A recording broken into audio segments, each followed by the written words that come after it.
You're listening to Ernestly Speaking, the only weekly podcast that covers friends, foes, and anything that goes. And now, for your badass host, Ernest Owens. And we're back for another episode of Ernestly Speaking with your host, Ernest Owens, myself. Well, the snow is back as well. And it has been an interesting snowy weekend. I mean, you listen, I don't know who wanted snow, but y'all got it, baby. Okay? Because I'm sitting here looking out my window and I'm like, damn.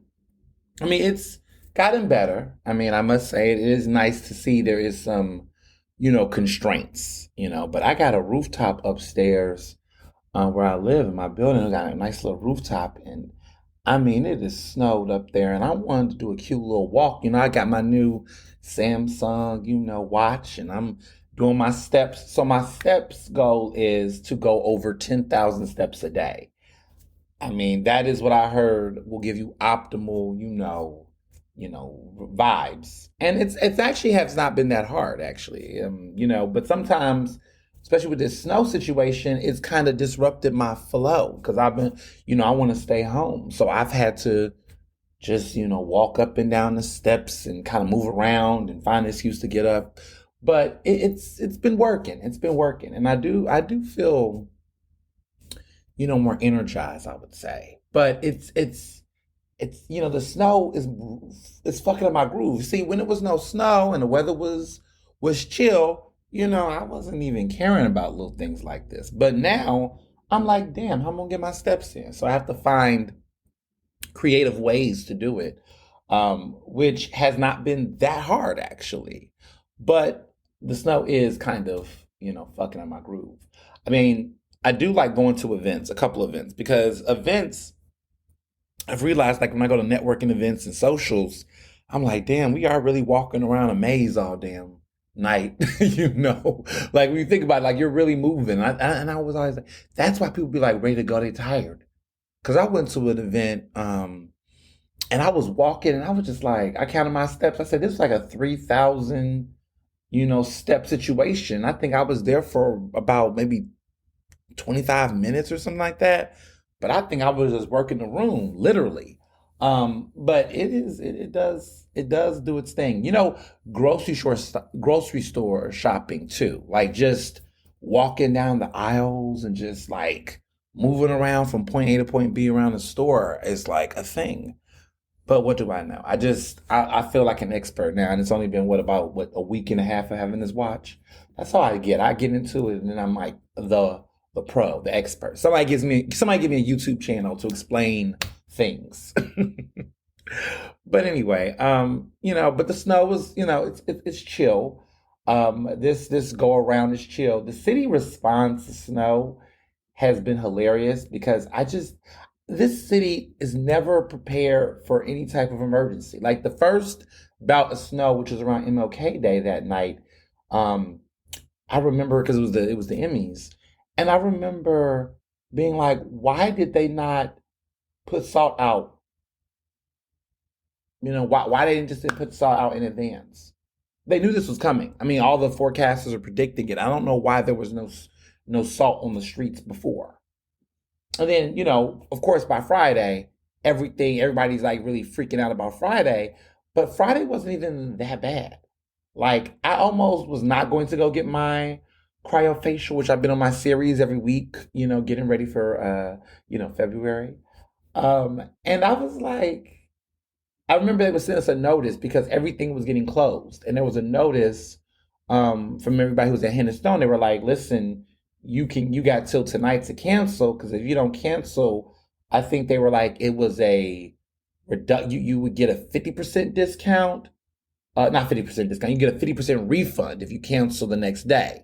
Which in this case, I think it was like $90 that if I would have bailed out the day of the facial and canceled, it would have been $90 because I had got a cryo situation. Yeah, cryo is not cheap, but it's, you treat yourself. Um, look at these results. No, but you know that would have been the case if I would have canceled.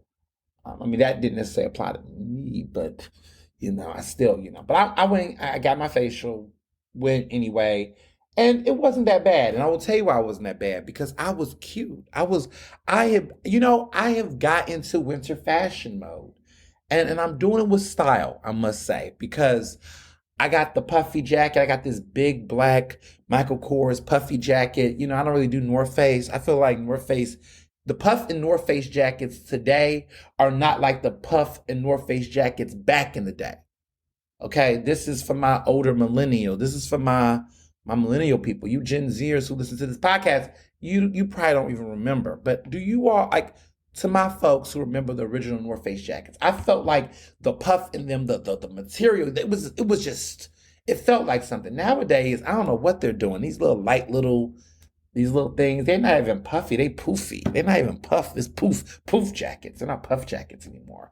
But I don't know, something about them don't feel as dense. So I got this Michael Kors that I've had for the past year. I wore it the first winter cycle because I was really like, I need to get a real winter coat. It's been a while. And last year there was no razzle dazzle. And for the past, I want to say 3 years, I haven't snowed in Philly like the past 3 years. But I kept thinking, okay, this year is going to, and it's going to be crazy because it's going to make up for last year. And even this year, so far, let me clarify, so far, it hasn't been as wild as it was when I was in college. Because I remember one time at Penn, it was a winter wonderland. I never forget that. And I was like, watch Penn try to make us still go to school though. And it was so bad. Even Penn was like, yeah, we got to cancel. Because Penn will not cancel school for anything. They're like, can they walk though? They used to be like, well, can they walk to class? Now, if some professors choose to cancel, but I feel like when the major universities cancel, or I'm trying to figure out who would have to cancel, because I feel like there's like a reciprocal process, right? Like even the school district don't even play around with canceling classes like that. Like it's like whoever cancels, I figure out who it is. I don't know if it's if the city cancels or the school cancels. I feel like if the school district cancels, then everybody else cancels because hell, people got kids, right? So if your kids can't go to school, then how you gonna go to work? I think that's who holds the cards. I mean, that's my thought. Maybe I'm wrong. But I feel like if the school district calls it, I feel like everybody else has to call it because everybody's kids go to school. I mean, legally, right? So if kids at school, and I'm talking about grade school, public school system, I mean, whatever you do in your academies and whatever charter, they don't care. The city don't care at least. But if the public school district shuts down, then I feel like everyone else has to shut down. And so the city and the school district, I think they sometimes make phone calls. Like Sherelle probably calling Tony Waddington, Dr. Waddington, and Mayor Parker is like, what you gonna do? What you gonna do? I don't know. What you think? I feel like they had to talk that out because if the school district shuts down, then the city shuts down. So I feel like that's why it wasn't so chaotic. But then Friday, of course, everyone just kind of was like, it's Friday. But they couldn't start the week off like that. Like they could not do that on Tuesday. Like because I think they knew they were gonna probably close down Friday. So the kids got off on MLK Day, they got off on Tuesday, and they got off on Friday. That would have been 3 weeks of no school in January. They wasn't gonna do that too early. If it would have been, I don't know. I just feel like they wasn't going to do it. And so that's how I knew. But anyway, back to fashion. Important things, right? Priorities, people. With fashion, I just was like, okay, the puffy jacket, I got some snow boots that I got these snow boots like maybe, I think Mr. Johnson got me them. It was such a cute gift. This was like years ago, but my feet, is still the same size, so that felt good. But I haven't really put out these snow boots in a minute either, and they were really comfortable. I was like, wow, this hasn't really gone through anything. So I threw those on, and I had to get a matching Telfar. So Telfar has these, they're called moose knuckles, which they won't call it a North Face bag or I don't know, but they call them, the company is like Telfar in collaboration with Moose Knuckles, but the brand is called the Puff Bag. And this Puff Bag isn't new, but they've brought them back because it's winter. And so right now, this is one of their bags that they're selling. I have different colors. I have a pink puff, they got a black puff, some other colors, but of course, it's black for me. So I think they're still on sale on the website. I think they have enough inventory of it that this is one of the few bags that isn't one of those, there's only a limited supply. You can only get it today. It's going to sell out and you're out of luck. So if you're interested in getting, this is one of those Telfar, man. It reminds me of the purple bag where it was the color purple film and Oprah was promoting it. And they did a rollout of all the different certain bags. They'll have a certain bag that they will have a larger quantity of, and it will put it out there for the public to consume for a longer period of time. Now, there are some days, like they'll pick a day and they'll say, this week we're doing our whole white line. So all of the white products, the bags, the hats, everything like that, they'll put that out. But then whatever, like right now, the wallets are in abundance. So if you really want a cute colored Telfar wallet, now's the time to get one, okay? Because I got the patty leather one, and that was cute, the black one, to go with my patty leather black bag, which I thought that was going to be my bag for the winter. However, when I'm dealing with some crazy snow, the black puff has come in handy. Plus, the black puff is also, I'm going to call my new errand bag. An errand bag, like when I'm running errands and I'm going to rip and run, I don't really want to be too stylish and fashionable when I'm just doing a couple of quick runarounds because these bags are cute and I want to keep them for like meaningful occasions. So I love this puff bag because it's serving two purposes. It's one, the bag that I'm going to wear when it snows, but it's also going to be my bag that I wear when I'm trying to still be fashionable, but also strategic. Like I can't wear, like some people will wear like their best jewelry, their best whatever, their best, you still want to stand on brand. It's kind of like, I would feel like, and they don't really do this anymore. This is a real throwback. This is not even that much of a millennial throwback because we kind of didn't really do this. But like for my Gen Xers, you all definitely did this. Do anyone remember when fashion lines had sports brands? People always would say it was the hood version or the hip hop version of the brand because most of the rappers would wear the sports versions because it was more comfortable. But like, okay, so there was like Polo or Nautica. Oh, I remember Nautica did it, like Nautica Sport. So like Nautica had what, and I don't even know what happened to Nautica, RIP Nautica, right? But like I remember when it was like Versace, Gucci, all of those brands, they would do like the real, couture fashion, all that forward. And then they would call it, I think when it was a fashion show, it was like, there'll be runway, but then it would be leisure wear, comfortable wear, not rock the runway, but that was a show, but like it would be that kind of ready to wear kind of fashion. And so there was ready to wear, and then there was also like the couture, the runway fashion.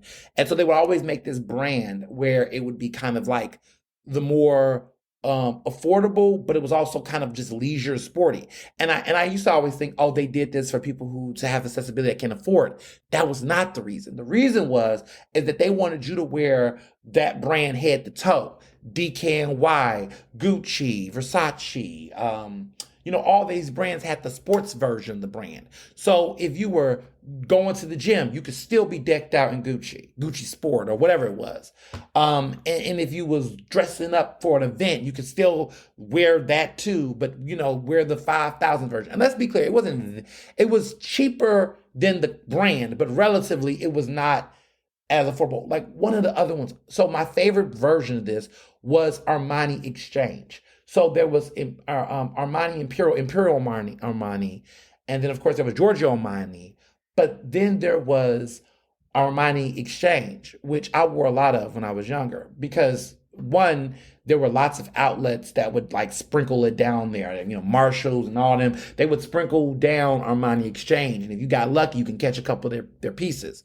Listen, I've lived a life, okay? So people that be trying to make assumptions about how I spend money or how I don't spend money. Listen, I've been on all sides of it all, okay? I didn't, from Balenciaga to Burlington, baby, I've been there, okay? And I will tell you, pro tip, real pros know that you can go to these stores and you can find a couple of nice things, Okay, don't get it twisted. Okay, I am the CVS coupon girl. I love a sale. Okay, I'm all about it. So I will tell you something. I will tell you something. You go, don't sleep on these Marshalls and these, and even Burlington sometimes. Burlington slipped a little bit. Listen, if you into designer socks, if you're into getting a couple of decent colognes, if you're trying to get some really nice ties that are designer ties for a good price, them the places to go. If you're trying to get some nice white button-up shirts that no one gives a fuck where they came from, those are the stores. Because that's where I'm at with it. Like, I will go to those stores and get some really good underwear, some good briefs, some good socks, some good cologne. My cologne is interesting because they don't have the essence I'm into anymore. But like, if I'm like trying to buy a cute little gift or something, those are the places. And don't sleep on their potteries and their plates and their dish stuff. Some of those are some of the best places to get some good quality, dishware and things. There's a purpose. Look, am I going to go in there and get all my jeans and no, not going to do that. Am I going to get all my coats? Not anymore. There was a time. Will I get my suits from Burlington? No. We grew up past that. I'm not 14 anymore. But it is cool for kids. I feel like if you're trying to get kids things, it's perfect for kids. Cause like my youngest brother, he's 14. He's getting tall though. But listen, that's a place. You're not ready for the big leagues yet, kid. We're gonna wait till you get 21. But don't sleep on department stores. There are some places, there's some things you can get from there that has meaning. Real G's know that. Like, you don't go get your whole line. But also, I will say this. Mr. Johnson knows this very well. If you trying to get some regular, if you work at an office every day, you trying to get that Monday through Friday work combo situation. There's a couple of pieces in there I recommend. You don't got to blow the bank trying to look good to go to work. If you got an office job, listen. Don't play with the Ross dress now. Okay, get you a couple of cute little dresses from Ross for the week. Substitute teachers, what's good? It's true. It's true. Like, I remember my teachers, man, when I was younger, they would listen. The Ross dress, don't play with the Ross dress. Some of y'all forget. Okay, don't sleep on it. Don't play with it. Yeah, I'm fashionable and shit now and love it. But listen, don't sleep on it. Okay, if you need to get a quick little something out of there, Ross have a couple little slide-ins. If you're trying to, you got that you got to do what you got to do every day, kid. You know what I'm saying? There's a perk. What I'm saying is, when people ask questions like, "Why is there a Marshall? Why do people go to Burlington's?" Yes, they do. TJ Maxx, yes, they do. Home Goods, don't play with her. They do. There's a reason why. There is a reason. There's a reason. And if you actually go, don't get me in my bag, because I might have an idea for something I might want to write about one of these days, or just something. But I want to go to certain stores. Like, I see when Philly was on, when Center City felt like it was 80 to 85% occupied with businesses. Not everything had closed down. But I remember when the Polo store, the Polo Ralph Lauren store was open, in Center City, and there was Williams Sonoma and all that. I will tell you something. Now, this is the only time I will maybe I'll bring it up later, but this is a real thing. I went to Williams Sonoma. Oh, this was a while back. Why did I go there? It was a reason. Because it was another store nearby. It was called H2, that little furniture place that is still open, or I think it's not open anymore. No, that's West Elm that just closed down. Okay, I can't keep up on my stores. I think that one closed down probably too. But anyway, I went to those stores and I was looking for some things.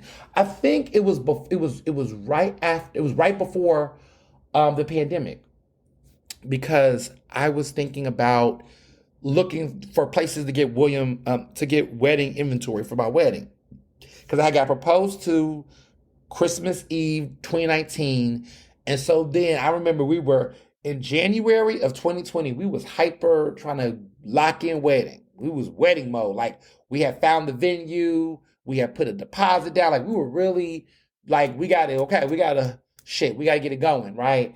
And so I was looking at places that I could do an inventory, which I ended up not even doing any of these crazy places. I did like Target. I did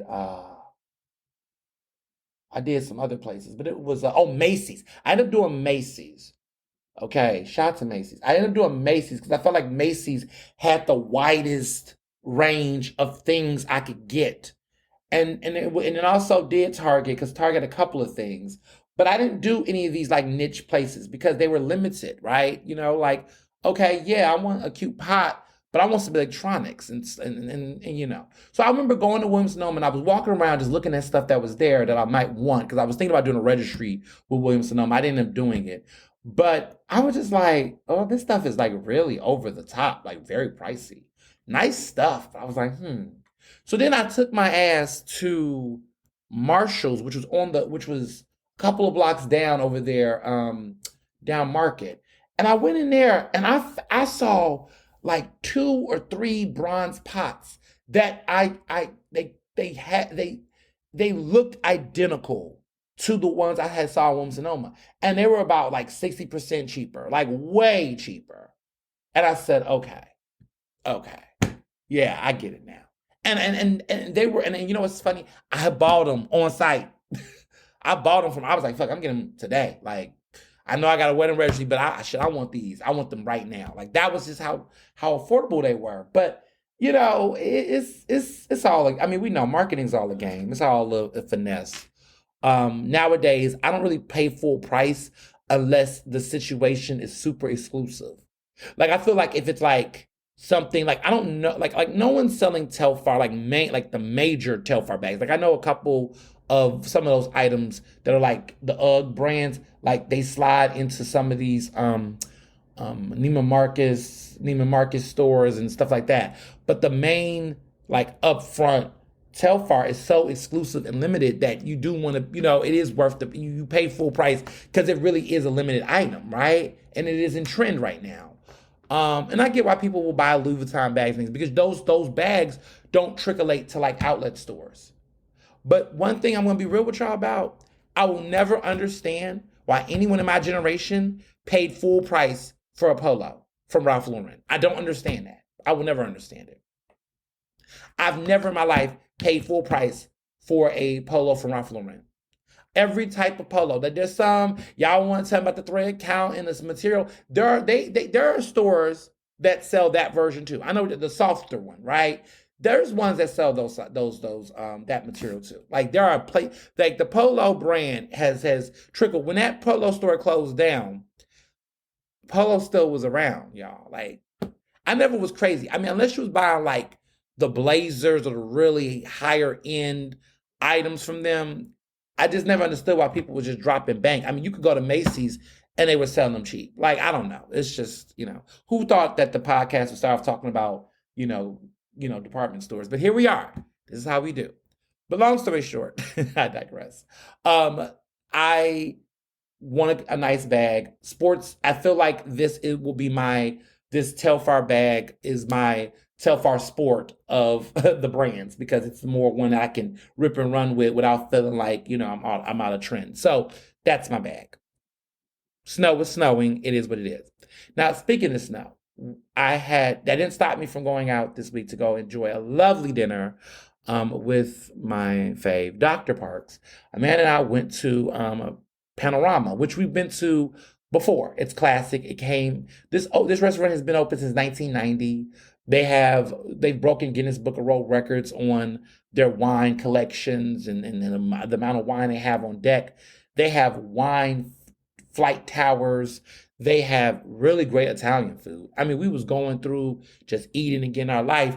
And the whole time I was sitting there eating, I was sitting there looking at her like, sis, like, this is grand. This is rich. Like, I was like, this is serious eating and drinking. But we just had a really good time. And it was one of the few places it's one of the few places in Philly I feel like where you can go somewhere and the wine is so good that you don't even look at the cocktail menu. And they have a good bar and cocktail situation, but the wine was just doing its thing that I didn't really feel like I needed to go to, I felt like I need to go go to the, get a cocktail or anything because I really felt like the bar was, I felt like the wine alone was just stellar. And those wine towers is all you need, baby. Get one wine tower and real rap, you really don't need to get a cocktail, seriously, unless you start with a cocktail. But if you get you a wine tower, it's like five glasses, but they're like smaller, but don't get full because see, I tell people wine glasses are interesting. Like it's not about the size of the glass. It's about the amount of the pour. They gave us smaller glasses so they can put it in this cute little rack. But I want to say that those glasses were individually 4 ounces. So you got five. That's about 20 ounces of wine. So you got about, give or take, you got roughly 3.5 glasses of wine over there. And this is some good ass wine. So it was rich. She got the which one did she get? She got white wine, and y'all know I hate white wine. And I got red, of course. And I did the real big bold. I like a big bold red with my Italian. I don't really like light red. Light red, let me clarify. I love red wine, period. But I like bold red when I'm eating like, Italian food or dinner. I like it to be mature. Now, if I'm on a little happy hour situation, I go for lighter red. Because I'm not trying to, what I'm saying? I want to keep it cute, keep it light. So I would go with a light body when I'm, at a happy hour, having some tapas, some snacks. But when I'm eating a serious meal, that's a really meaty pasta, we talking red sauce. We doing what's going to give me the itis. Yeah, we doing red wine. And I know red wine, helps with going to sleep and with the itis. So it just seems like the perfect combination. Because let me tell you something, baby. I slept well. I had no problems. But no, it was a fabulous dinner. And they are on my list for eater, one of my restaurant picks for me. My favorite list, one of my lists is restaurant dates. Places to go on a date night restaurants. I just think it's so romantic. Like who does not like pasta, wine, Italian food, cute cocktails, a cozy spot that's on the low. Now, y'all, I've been dreaming. I know it's not going to happen. Well, never say never actually. But I want to do a list of restaurants to go if you're having an affair. Now, I'm not having an affair. I'm not about that life, okay? Black men don't cheat. Okay? Anti-black men do cheat. You saw what I did there? Anti-black men do cheat, and you can be black and anti-black. So when they say black men don't cheat, they mean black men who are not anti-black. If you got self-hate, right, then you do cheat. You cheat on yourself, you cheat on your community, you cheat on your race, whatever. But black men don't cheat. Anti-black men do cheat. Let that sit in. So I want to do a list of, I want to do a list of restaurants in Philly that I feel like is what I call the ducky spots for people that are like out here, creeping on a low, like sneaky links locations and spots. Like I'm gonna do a guide to it. Because I feel like there's some restaurants in Philly that people literally go to hide. Like they doing something on a low and they hide. So I'll give one example for all my people in West Philly that some of my folks that went to Drexel, Penn, and whatever. Because I'm guilty as charged. Now, I wasn't the one cheating. I was the other one. But that was because I wasn't the other one because I didn't know that person had somebody. So then, therefore, I am innocent. So let me back this up. So, okay. In West Philly, there are some very popular brunch spots, right? There's Booker's, there's Axum. When I was in college, Booker's wasn't a thing yet. Axum was the thing. Now Axum is like a hole in the wall. Oh, my God. But Axum was a thing, right? Sabrina's was a thing. White Dog Cafe was a thing, still a thing. Okay, let me clarify. White Dog is still a thing, baby. We still love White Dog, okay? Love to White Dog, okay? Great brunch. But at the time, right, those were hot spots for college. So if you went to brunch, you went to those places in University City. And so, that was, if you wanted to be seen, you go there. Because trust and believe, if you went there, you was going to see somebody there, okay? Now, people I know who was on the low that was doing something they wouldn't do. I found out this from experience. Renata's Kitchen. Now, Renata's have relocated over where that old Charlie diner that flopped used to be. They're over there now. Spacious, it's good food, highly recommend it. Renata's is popping. But before Renata's was over there, it was crept up over there. I feel like it was where like all the little shops were, like all the little small little cafes, African cafes. It was like a little smaller strip, and that strip is still around, but they were like crept up over there. You didn't really know about it, and it was BYOB, all of that, but it was very small, and it wasn't a lot of people didn't go there. There was this dude I was dealing with back then, and I remember he was like, I was like, I want to go out. You don't take me nowhere, blah, blah, blah. He was like, well, we could go somewhere where you want to go. I said, well, sure, I'm going to go to brunch. Let's go to Axum. And he's like, nah, I got a better spot. I was like, oh, okay, where are you going? He's like, it's around here. We went to Renata's Kitchen. And I was like, what? Why we don't go to Axum? I heard Axum was good. Oh, you don't want to go there, too loud, too many people, it's too much going on. Renata's, BYOB, better food, whatever. Well, let me say this. He wasn't lying. Renata's, when I went there for brunch, Renata's was popping. It was really good. But in my mind, looking back, I'm like, oh, you was trying to keep us on the low. You probably got somebody over there. You didn't want to be seen. You probably on the low. You the trade. Like, I knew something was going on, but I couldn't put my finger on it then. But Renata's at that old location, not the new one. The new one, if you're trying to duck, you can't duck over there, baby. Everybody go to Renata's over there. But that location back then, I'm like, that was a sneaky link. And so I feel like and I'm not going to they're like, well, name some other ones. I don't really want to name too many because then it kills the whole purpose, right? Then if I expose the place, then, so I'm going to talk about former places, because if I put the places that I think are now, then will they be then? But I say all this to say that there are some places in this city. Like, okay, I'll name one that I'm not going to. Morton's. Who goes to Morton's Steakhouse?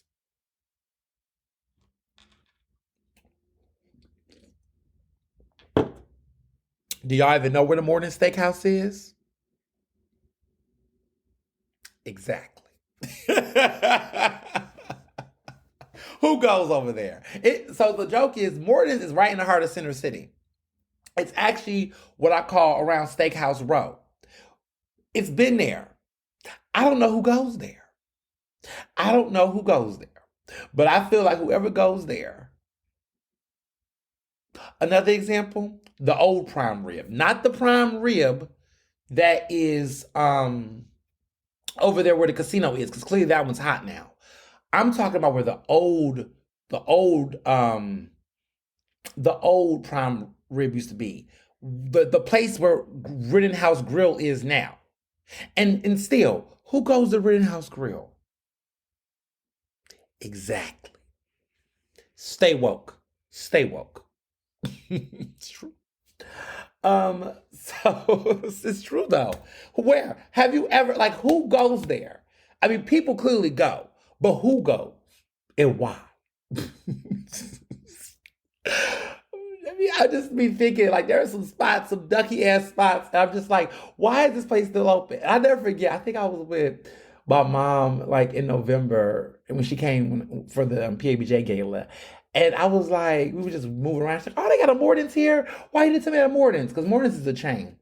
And she was like, I said, because no one goes to Morton's. She's like, people go to Morton's. I said, well, who? She said, oh, around here, maybe somebody, got some business over there. I said, you're right. Because I don't know. None of my friends, I don't know any of my friends who was like, yo, Ernest, let's go to Morton's. Like, everybody go to Steak 48. We go to, Butcher and Singer, right? Ocean Prime, I haven't been in a while. I need to go to Ocean Prime, but I haven't been. I mean, I feel like it's just like, Del Frisco's, everybody go Del Frisco's, like, where you gonna go? You know what I mean? Where you gonna go? So I feel like that's an example of a place where I just feel like it is a ducky spot. Like, I just feel like it is a certified ducky spot. Like, who else is going to Morton's? Who else is going to Rittenhouse Grill? If I'm wrong, I'm wrong. But I doubt it, like I said. So I'm thinking about another. What else is there? Like, again, maybe y'all know y'all top. DM me on Instagram. You know where y'all do. Where y'all send me y'all Ask Ernest's. And tell me if there's other ducky spots that you think are happening in Philly that I should know about. Or not because I'm ducking myself, but I'm really interested in this idea of writing something about it. I don't know if I'll be able to because I don't know if it's appropriate. Because I was playing with this with Amanda. I was like, we were talking about this at Panorama, because I do think Panorama does give those vibes, but they've been around. I mean, they have been around for a long long time. But I mean, I do think it's also a place where couples go, like actual couples. Like I've heard people had wedding, engagement parties there and things like that. So I feel like it's a place for real love, right? So we were just talking and me and her was chit chatting. I was like, well, her take was like, well, do you think the restaurants would like that? Like, won't they think that's shady? Won't that think that makes the restaurant look? And I was like, that's a good point. Because we've done some lists at Eater that were interesting. Like we did a list recently on last year, the best places to dine alone. Now that's not shade, because sometimes you want to eat alone. I ain't gonna hold you. There are some times when I want to put my head down and just go ham on a burger and not be judged. How sloppy I eat. Because, there's some food, I'm going to be real with y'all. There is some food that I feel like you have to eat a little savage in order to maximize and enjoy it. Sorry, it's just true. Wings, who eats wings? Well, a sociopath may do, but who eats wings classy? I don't even know if the word should be classy, but like wings, the way that you're supposed to eat wings is no way. Like I want to suck. I want to, I need to eat them. And wings have to be devoured a certain way. You need to feel comfortable. Like you're going to get in. If you're doing flats, especially drumsticks, there's a certain way that wings are being devoured. And I feel like when you're at a restaurant and you get wings, you have to be all cute or you only eat a few. But if you put a plate of 10 wings, if you give me a plate with 10 wings on it and it's saucy, I don't know how to do that without being barbaric. I'm sorry. I just don't. I don't even want to.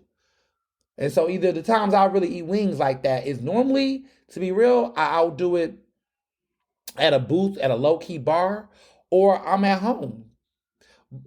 Or at somebody's party that I'm familiar with, but you will not catch me at some real loud packed event trying to mac on some wings the way I want to. I just can't do it. And I feel that way about burgers. Now burgers are a little bit more moderate, right? But if you give me one of these big ass burgers that are like double pattied up, double cheeked up burger with cheese, I don't know how you eat that and not feel, like I'm gonna, it's gonna get messy, right? Ribs. Oh yeah, ribs, saucy ribs. I can't do it, right? So where are these places where I could go and eat alone and eat ridiculously? Fun fact. So I have an office at downtown Philly. I'm in Pipeline. I have an office. I go. Listen, I used to have a Wendy's obsession. I've calmed down a little bit on processed and fast food. I get my grub on a little bit. But I used to, man, let me tell you something. There was a moment where me and Wendy's were like best friends. We're like Thelma and Louise. Like every week I would like hit up, like I'll say, I have a Wendy's. I need to get me some nuggets. My favorite thing I would get from Wendy's, was the Dave single. The Dave single, because of the way the bun was and the quality and the deluxe. The Dave single, the 6-piece spicy nuggets, and I do small fries. I'm not crazy about fries. Like I feel like I can't have a burger without fries, but I also feel like I don't need a big old thing of fries. Thank you, Five Guys, Five Guys. Oh my God, let me tell you something. I went to Five Guys over the weekend. I have a like 3 times a year situation with Five Guys. You can't eat Five Guys every week. It will ruin you. But I will have Five Guys like a situation, like it's like a treat me, it's a thing. I just wanted, I realized I hadn't had Five Guys in a long time. And the one in downtown Center City, she's cute. She's a little packed, a little loud sometimes. But there is one at University City in West Philly. It is where the old Beijing used to be. And let me tell you something. My friends will judge me. Amanda, Nina, Samantha, I'm calling y'all by name. Some of y'all will judge my taste. But before I was this prim and proper foodie girl, I hate the word foodie, food girl, let me say food, restaurant girl, okay, restaurant connoisseur, I like my little spots. Beijing, baby, used to do what it needs to do, okay? R.I.P. Beijing, a Penn dining legend, okay? I used to love them. I had I think my 21st birthday was there, or Charlie's Plaza in Chinatown. But I had a birthday dinner party at Beijing. I used to love that place because it was BYOB. They didn't card back then. And, the food was very affordable, but I just loved them because I felt like they were the only, like, one of the few Chinese restaurants that was not in Chinatown that had the Chinese food I was familiar with. Like, I know, like, cause Philly and Chinese food is really weird. Y'all got a weird relationship with Chinese. Y'all got a bunch of little, y'all call them poppy stores that sell Chinese, but I can't eat that. But like, I wanted that same type of food, but I wanted to be done a little bit more, formal, clean. Beijing used to do that for me. And so it's no longer here with us. They replaced it with the Five Guys, which broke my heart a little bit, but then I was like, I do like Five Guys though. So that wasn't really a bad trade-off. At least it wasn't some niche little random ass coffee shop that nobody's gonna want in like 6 months. Five Guys is standing strong. So I haven't had Five Guys since probably around my birthday, which was in October. So I felt like I was long overdue. Anyway, I went to the Five Guys and I loved it. Now I have to get myself together with them because let me tell you about these portion sizes. These portion sizes. I never eat the double cheeseburger at Five Guys. I only eat the single patty, and I do they call that the little burger. Baby, that ain't no little burger. Okay, and I got some height on me, and I got some thickness. Okay, that's not a little burger. The regular the little cheeseburger at Five Guys would be the double cheeseburger deluxe at Wendy's. Okay, them portion sizes, I don't know what they call them little over there, but that I used to always, when I first went to Five Guys, like the first time I went to Five Guys, I got the double cheeseburger because I'm thinking it's going to be something. Let me tell you something. That thing was a monstrosity. I ate it though, but it was a monstrosity. I did everything big. I said, yeah, get me the regular fries. I don't want the little fries. Get me the cheeseburger. Man, I said, what the hell? The bag was filled with fries. It felt like it was wild. So now I get the little fries, and I don't even eat all of them because that's just too many. I mean, it's just too many fries, y'all. I don't know. I'm just like not crazy. I'm a sucker for onion rings. I really want onion rings, to be honest. I wish there was more places in Philadelphia that embrace onion rings. See, I'm from Texas. We got some onions in there. Potatoes too. But I love onion rings. Make onion rings great again. Shit. Because when I was back in Texas, Whataburger, baby, they had them onion rings. Burger King had the onion rings. R.I.P. to Burger King. You can't really find one in Philly. But Burger King would have them onion rings. But anyway, I digress. I'm digressing again. Anyway, I went there, okay, it was like no one there. When I tell you the way I sat down and fucked that burger up at Five Guys, I knew that's a place I can eat by myself. I don't want to talk. I don't want to even talk on the phone. I just want to be in silence and I want to focus on this fucking burger. And when I tell y'all, I tore that burger up, okay? And no one was watching. I never used a napkin so much to wipe my face in my life, but it was so good. It was so good. It was so good. So it was great. So I say all this to say, where was I going with this? Portion sizes. I don't know. I say all this to say that you could always step out and enjoy things, and portion sizes are it matters. But anyway, eating by yourself. Yes, eating by yourself. That's why I have to take notes. These are places to eat by yourself because you want to eat and stuff your face. Long story short. So back to Wendy's. When I went to Wendy's, I would never eat at Wendy's. I would take my food and go in my office and just stuff my face there because I could really get into it there. I feel like there's some foods where you just need to be by yourself and really get it in. Or be around other people that's in the same thing you're eating. Because Mr. Johnson and I, when we get takeout at the house or something, let me tell you something. Me and him, there are times where they be like, we would be 15 minutes, just eat and quiet. And then when we finish, we're like, that was good, wasn't it? That was really good. We would talk more during sex than we do when we eat certain food like that. You'd be like, no, nothing. Don't talk to me. I don't want to hear you. But sorry. Like when you're eating. So eating, get it? Okay. Moving on. So there's Restaurant Week that has kicked off officially. Okay, if you listen to this podcast, Restaurant Week has officially kicked off. I have a love and hate relationship with Restaurant Week. Sometimes I wonder if it's good, if it's not, how to do it. People always ask me for restaurant recommendations.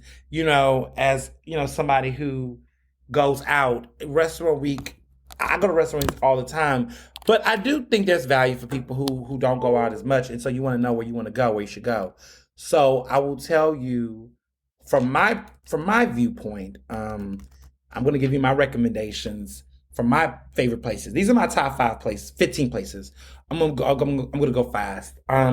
So some of these are classics and some of these are brand new restaurants. Outremer, which I told y'all about a couple of weeks ago, they're doing Restaurant Week, which is pretty dope. So if you want to try that restaurant for a good price, I highly recommend Outremer. Seafood, Italian food, very good menu. For my people that like to keep it basic but fun, Cook Burger and Bar, which is on 21st and Market Street. They're casual food, wings, fries, cheesesteak, egg rolls, but they do it with real quality. They like there's a lot of places out here that do a lot of bar food and stuff, and it's real, too casual. They really do a good job with theirs. They really have like upscale stuff. So I really recommend them. And they have some nachos. They got all kind of stuff. So if you looking for a fun, basic, but quality basic spot to eat, I recommend them. Bolo, that is the Cuban restaurant that opened last year. They're popping. Good Latin American food. If you've always want to go there and then want to break the bank, try them for Restaurant Week and see what they're about. Y'all know I love Restaurant Alexander. I mean, first of all, I think they have one of the best Restaurant Weeks because their portions are still big. Amanda and I went to Restaurant Week last fall, and we went there for Restaurant Week at Restaurant Alexander, and baby, she loved it. Okay, that was when we had what I call Pudding Gate, which started the Pudding Gate situation with the pudding that she tried there that she fell in love with so much that she was given a whole tub of it at another an event, into which at that point I had to call Joe, not G.I. Joe, but Joe.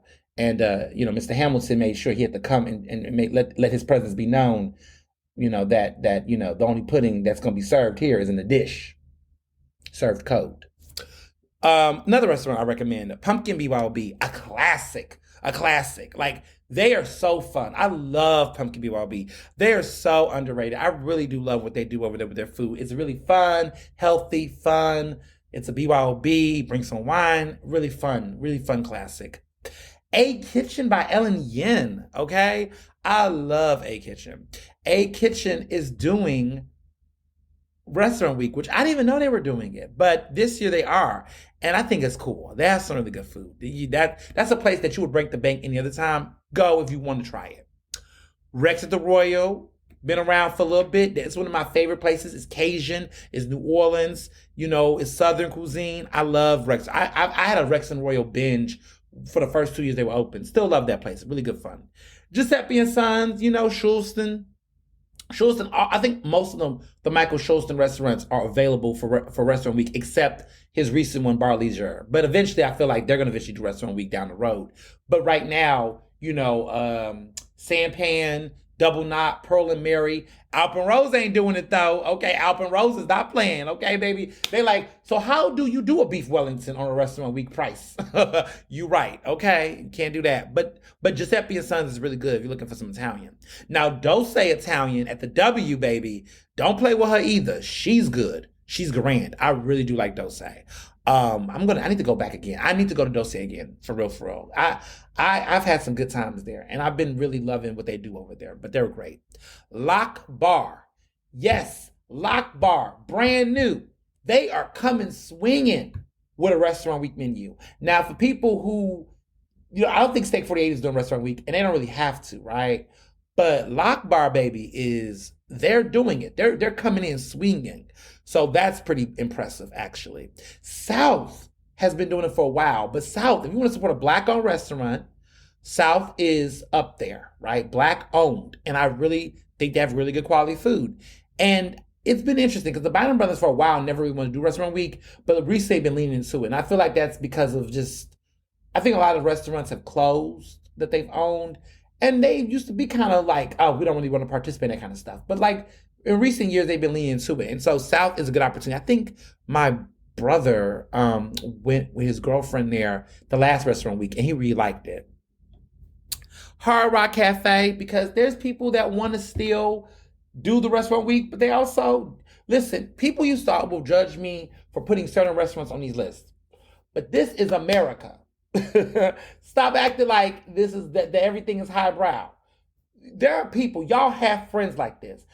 I have had, well, y'all have friends. Me and my good, one of my lit brother, Gio, and I were just talking about this. Like, he had a friend that wanted to go somewhere because they would see us go to these restaurants and they would get hype and they would be all this. But then they went to the restaurant and they were like, this is different. I wasn't expecting all this. I feel like I know people like that. But I'm very particular about who I go to restaurants with. If you're very picky, you got all these things. I'm not talking about allergies and things, but if you're just very like, I don't eat this, I don't eat that, I don't go out to eat with me.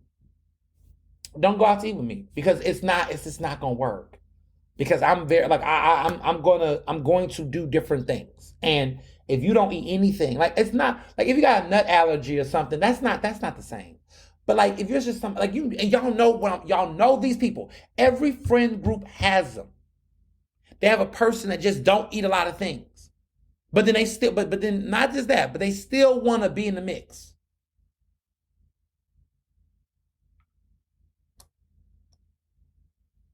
Yeah, it's just not working. But for that grown ass adult that like chicken tenders and burgers and fries, Hard Rock Cafe. Get you one of the best ones. Get you a good juicy burger. Get you a good crunchy chicken sandwich. Get you a good crispy situation. Get you some nachos with some good fondue. Knock yourself out. Go to Hard Rock. The Morris is doing restaurant week again. The Morris, I've been going there lately. I remember I was telling you all about how they've been having these special Sunday suppers and things like that. The Morris is popping, y'all. I really, really like that restaurant. I've went like 2 times in the past 3 months. Very fun, very warm, very cozy. They got some really good deviled eggs. Oh my God, they're not deviled eggs with the roe on it. Ooh, just popping. Okay, really fun place, really good place. Forcia, that's the French restaurant. I go there a lot. They got that French as fuck cuisine. I'm surprised that they're doing restaurant week still because they're just so immaculate. And then there's Amada, which is the definitive OG of restaurant week. If you've never been to Amada by Jose Garza's, it is a definitive Philadelphia restaurant. It is definitive. Like when you think of Philadelphia restaurants, you cannot do a Philadelphia, well, you cannot tell people about if there are people who are into tourist traps, and let me clarify, I won't call it a tourist trap, but if you're looking at tourist standout restaurants that like have stood the test of time, Amada is one of those restaurants. So I recommend them. And so those are my 15 for restaurant week. These are some of my favorite restaurants in the city, but for restaurant week, and they're all in Center City, y'all, because they're all in Center City. But it's a lot going on. And I really recommend people really get into it. Like take this, have fun. It's gonna always be a moment. And so I highly recommend that place, for sure. But yes.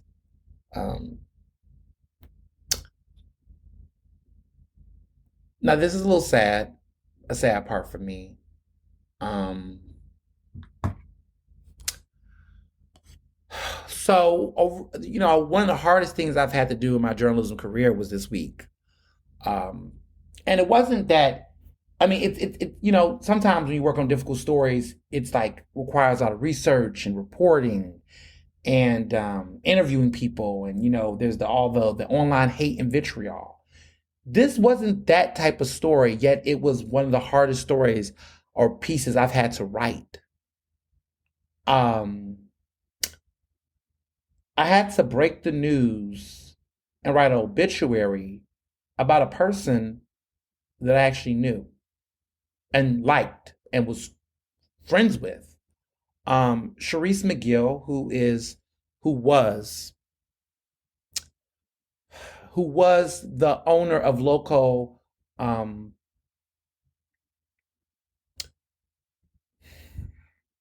She was the owner of local artisan foods. She passed away at 42 years old. Um, I don't know if information will come for the cause of death, but what I will say is that it wasn't, a murder or anything like that. It was health related. Um,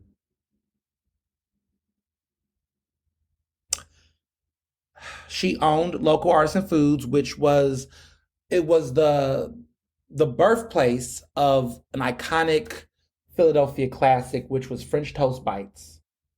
Her French toast bites were iconic, right? This is a black woman owned business, right? She had this vision, and it came about because she worked in the food industry in various roles. She decided to take a leap of faith a couple of years ago and just quit her job and pursue this business. And her daughter, who is now, I think she's 18 now, Madison, who's been by her side through the business this entire time, did lemonade sales, and she was selling, making bank. I mean, $6,000, and consistently. And that seed money created the investment to make her company happen. And so it's always been a mother-daughter business. It's always been Maddie and Sharice. That they've just always been a dynamic duo, and it was a beautiful story. She has often have credited me for helping get the viral attention towards her business. That's what she said, and it just and the story is. I think I've told this story before. I don't know, but how it all kind of happened was that she started the business. I want to say around December of 2018. She was at Christmas Village, and she had a little section because they didn't really do the trucks. She was at Cherry Peak. She wasn't at Cherry Spruce Heart. She wasn't doing any of that yet. She just started with a little section at Christmas Village, and she had these French toast bites. And I saw her marketing it on social media, but she had followed me. And a lot of times, small black business owners, these places will hit me up and say, "Yo, come try my thing, come try my." Like there's the moose dessert lady. She still has her thing. She's about to open up a new shop in North Philly on Broad. But people will hit me up in my DMs, and a lot of times I would just be like, "Oh, I don't feel like doing this. I don't want to do this," or it would be like that. But she saw me walking down because she was right in Christmas Village, and I was headed to Pipeline to take care of some business. And I was going to my office, and she saw me and she called me. And she was like, and I was on the phone. And y'all know how I be when I'm on my phone. She was like, "You got to come try this, please, Ernest." She was like starstruck, and she was hyped, and she was like, "You got to come see, you got to come try my thing. Put it on the gram. I was like, so I told her, I said to her, "I'll come back." Cause I was just so taken aback by how she just automatically spotted me. And I was like, "Yo, like that's, I'm gonna come back." So I remember I promised, I said, I'm gonna come back. I gotta go to this office real quick. I'll come right back. I finished my call about 30, 45 minutes later. I went back. She had them out. She gave me the different samples. I pulled out my phone. I don't know if I Facebook Live then, because I was always Facebook Live, but I think I did an IG story. But I tagged her, and I was just like saying, "Hey, I gotta try this, whatever." And I took a picture and I did all this stuff. And she hit me up like a couple of days later, like, "Yo, people came, people coming. They said they saw your IG," and I was just like, "Oh, that's cool." I really liked her because she was just full of life, and she was so nice, and she was so friendly, and she just was just always positive. Like, and I know that's people say that about people, but like I never seen her be upset. Like I never seen her like pissed off.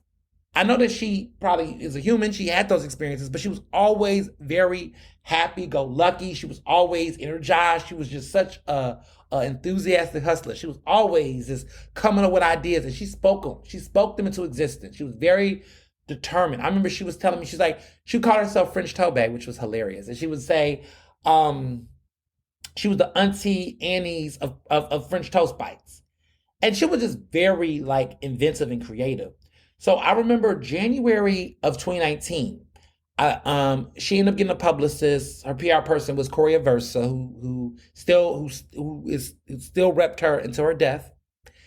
I connected with him, and we were just like, we want to do this. We want her to come to a PABJ meeting because I want to expose it to the press because I want to get some more media attention on this brand. And I just really liked that. I thought this was so different. I heard her story, and we had connected, following the time in which Christmas Village. And I was like, we need to get her out here. So she came to the PABJ meeting in January of 2019, like right after I saw her at Christmas Village. She came with samples and she blew the house down. I mean, she was just so inspiring. So many people in that room who was journalists were like, yo, whoa, we got to do it. A couple of weeks later, she got on the front cover of the Philadelphia Sunday Sun promoting her French toast bites. And the rest is history. She has always been a supporter of PABJ. She's always been a fan of me and a supporter of me. She always was and always encouraged me to do my thing. I always worked with her when I could for vendors and businesses. She was a vendor for PABJ Gala events. When my husband was at the African American Chamber of Commerce, they collaborated. She won Small Business Owner of the Year through them. There was always love. She was just always somebody that we wanted to see win, because in Philadelphia, there's so many stories that are just never of Black business owners and Black people. It's never like, uplifting, and or there's always some bullshit. She just was so legit and so professional and so humble and so ambitious and so just such a really great person. And yeah, she was just so great. And in the influencer community, my friend Josh and Gio and all us, we just, when she went to, when she went to Spruce Tree Harbor, Cherry, Cherry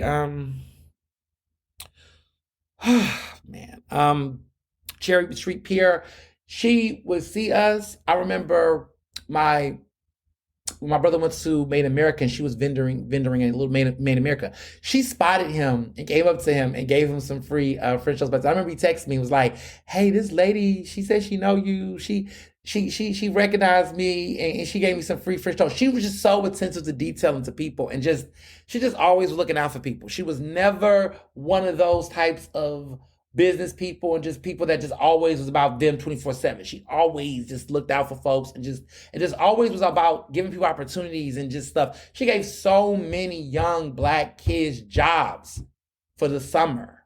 Like, always was creating space to give people opportunities.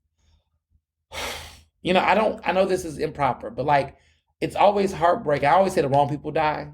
And I know that's inappropriate, but it just sucks because there are some people in the world that get to live and live and live and be horrible people that continue to kill thousands of people and ruin people's lives. And they get to continue to live to do that. And then there's great people that impact people's lives and give so many people love and care, and they get taken away from us at such a young age. Like, 42 is such a young age.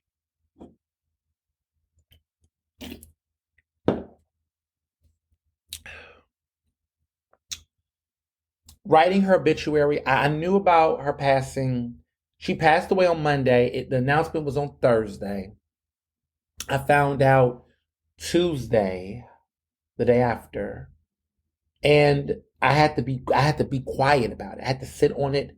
I couldn't tell a soul. I couldn't say anything until the family released a statement, and then I was given a statement, and then I was able to. I broke the story, and Eater Philly ran it, and I had to. In a way, I feel like if it would have came out all of a sudden, it just would have been overwhelming. But I mean, it's not about me; it's the family.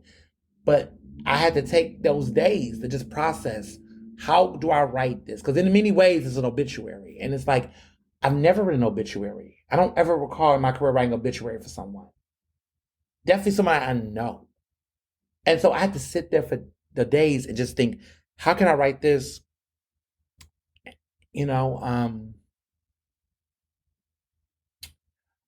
And so how I thought about it and framed, like when I read these other write-ups about her, I just was like, whatever. What I thought was the most important thing to write about her was that she was a trailblazer. She definitely changed the game. she made history so many times. She was the first Black woman to have a signature beer in Pennsylvania. She rolled out French Toast Ale, where she collaborated with Yard's Brewing Company. She would eventually, do a spice product and coffee based off of her popular French Toast Bites. She became the first Black woman last year to serve as the executive director of the Farmers Market Coalition, which is a national nonprofit that advocates on behalf of 8,000 farmers markets across the country. The business will continue. I'm imagining that her daughter will definitely be having a more broader leadership role in that, but the business will continue. They will continue to do events. They will continue to do things. I think the car show is still going on. They're a vendor for the car show.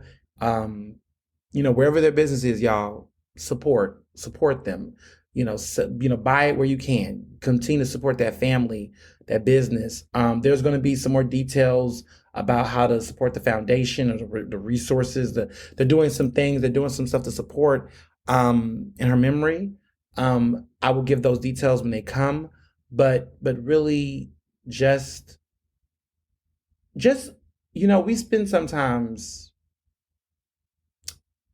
a lot of energy on people who are doing wrong things, and we should, because accountability is important. I'm never going to not say that, but definitely stand for the people that are really doing good things. Stop trying to force sucky, mediocre, crappy people to do better when you can put your energy into people that are doing better. That's why, like, nowadays when I talk about stuff that I don't like, I'm always telling people, well, if you don't like that, or I don't like this, here's some other people that's doing it better. Because we always ignore or assume that people know the good people or the people that's doing it better. We always assume that. For some reason, people just assume, right? So if I tell you that that Charlemagne the God sucks at political commentary and is crap, you best believe I'm going to tell you about Eugene Scott, Eugene Robinson, Ellie, who is over at The Nation and makes appearances on MSNBC that does great work. I'm going to tell you some other Black men that are doing some great political commentary and great work, right? That's how it should be. That for every sod, Schuler that's out here doing all types of just annoying things, there's a Sharice McGill. There's others that are doing it right. And I think sometimes we don't talk enough about the people doing it right. Like, when you throw that shade, throw the shade. But make sure you tell people where to find the light.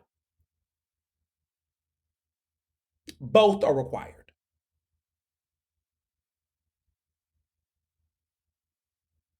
So I'm going to definitely be thinking about her and her family. And yeah. If you want to know more to keep up with them and keep up with the family, follow Local Artisan Foods. That is LOKAL. Locale. LOKAL. Artisan Foods. All together. No underscores, anything. Local Artisan Foods. Local Artisan Foods on Instagram.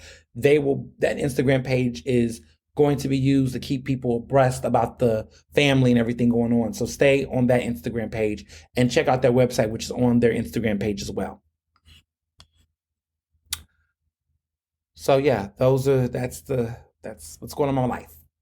So on to hot topics and what's going on in the world. In Iowa, okay, what happened in Iowa? People are asking about Iowa, right? So last week's episode, I talked a lot about the Republican, primaries. And look, y'all, I thought that, Nikki Haley was going to do something. She didn't do nothing, y'all. She came in third place. Ron DeSantis came in second, and Trump came in number one. I think a lot of people predicted that Trump was going to get Iowa, but I did think maybe Nikki was going to come in number two. She didn't. She came in number three. Interesting enough, there's been a lot of conversation about what happened with Iowa. Iowa too white, the snowstorm, a lot of people did not vote. It was a very, very, very, very low voter turnout in Iowa. And so it's kind of like That's not really a good litmus test. Even though I got annoyed with the press because the national press, because there was so much conversation about, oh, Trump, swept 49%. But I want y'all to consider this. The majority of voters are not voting for him. They want someone that's not Trump, is what that data told me. And I've seen that in elections. Okay, like when Almond Brown State Rep Almond Brown ran for re-election in 2022, there were 3 candidates in that race. There was Saj Purple Blackwell, there was Cass Green, and there was him. It was a 3-person race. He won, but his percentage numbers was like, I think 40%, maybe 30 something plus percent clearly, or something like that. What that meant was the majority of the district overwhelmingly voted for someone other than him. Now, interesting enough, I'm hearing that in West Philly, he's running again, but it's going to be another 3-person fucking race. And I'm just kind of like, y'all, if you want, look, I can't vote. I'm not in that district. I am in 190. He's in the 10th district. But like, not having a dog in the race, it's just like, if you were strategic and you really do it 2-1-on-1. And then see where it goes then, right? But to keep the same candidates running again when this person is I think he's improved in the past 2 years in his work. His mayoral run was interesting, but overall, I think people are off of that, and I think he's going to win re-election, because if it's the same 2 other people going against him, like, what are we doing? Why is there another rematch? That's just stupid to me. So, looking at this situation, Trump comes in with a 49%. It is strong, but I wonder to myself, what it's saying is that most voters, even in his own party, are not overwhelmingly wanting him. Now, when you think about Biden, right, when he was primarying, when he was in certain areas, Biden was dominating. Like, he was 60%. He was, like, in races with multiple candidates, he was mocking folks down. That's how you show a referendum, right? That's how you show that you got it in your favor, right? You got it in the bag. I feel like the Trump momentum is weird because the primaries are showing us, because let's be clear, primaries are extreme, right? That is the most extreme, enthusiastic voters. A lot of voters don't vote during a primary. A lot of voters just vote during the general, to be real with you. They don't vote twice a year. But if the most extreme go-getting super fans of the party is split on you for these damn primaries so far, we have Iowa. That tells me that, I don't know. It's not giving.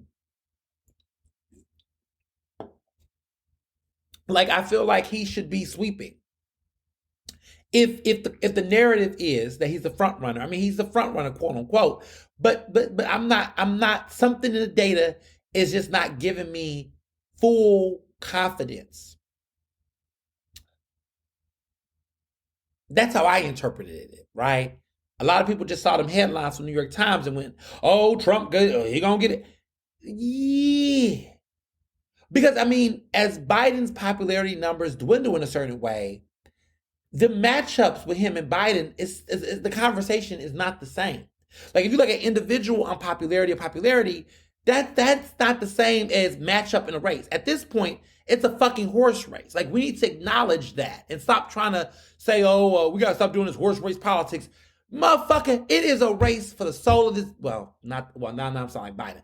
It is a race for democracy or fascism at this point. So it is a fucking horse race. And to be honest, we need to be real about what the data mean, because we need to stop panicking. And I'm so sick of folks panicking. And I get it, but also, what the fuck are you gonna do? Like, what can we do?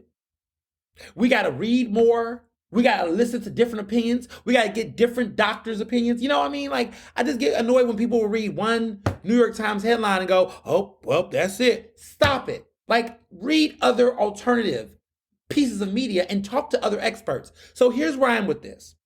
Trump won in Iowa. He did. But Trump did not sweep in Iowa. Like, he did not like with this, like, okay, forget Nikki, forget Ron DeSantis for a bit. Let's just say he is a front runner. If you are getting half of your party's support coming into the race and you're going against an incumbent and you lost to that same incumbent, it's not looking that good for you. Like, this ain't about whether or not he gets a Republican nomination. I mean, his chances of getting a Republican nomination is high, but his vitality in winning the actual presidency again is not as strong as people are making it look. Because there's two ways to look at this situation. You can look at him versus the other Republicans in this primary, or him gearing up for Biden. I would say he's still looking strong to get the nomination for the Republican Party. But I feel like if he stays at this very low vibrational polling, and you know, it's weird. He should have swept Iowa. He should have did higher than that. With it being that fucking cold, with it being that damn white, he should have did better. I thought that he was going to get at least 60. At the least 60. Could have did more. I just thought it was going to be a referendum that he was going to take Iowa. The fact that he came in 49% in Iowa, that's wild. New Hampshire. I feel like New Hampshire about to be something. Because New Hampshire, what's going to happen in New Hampshire is, which is on Tuesday, the Tuesday primary. What happened in New Hampshire is you're going to get independents is going to be able to vote.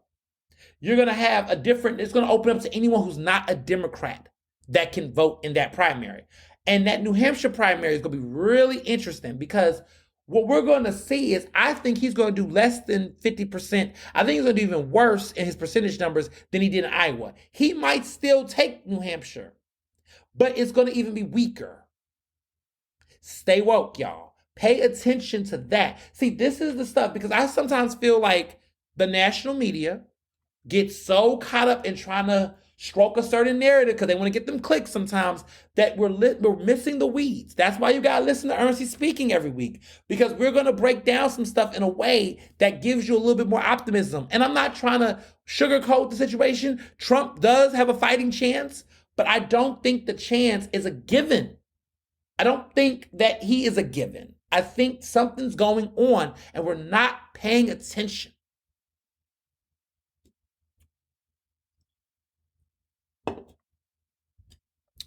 Pay attention to New Hampshire. Let's all watch New Hampshire's numbers.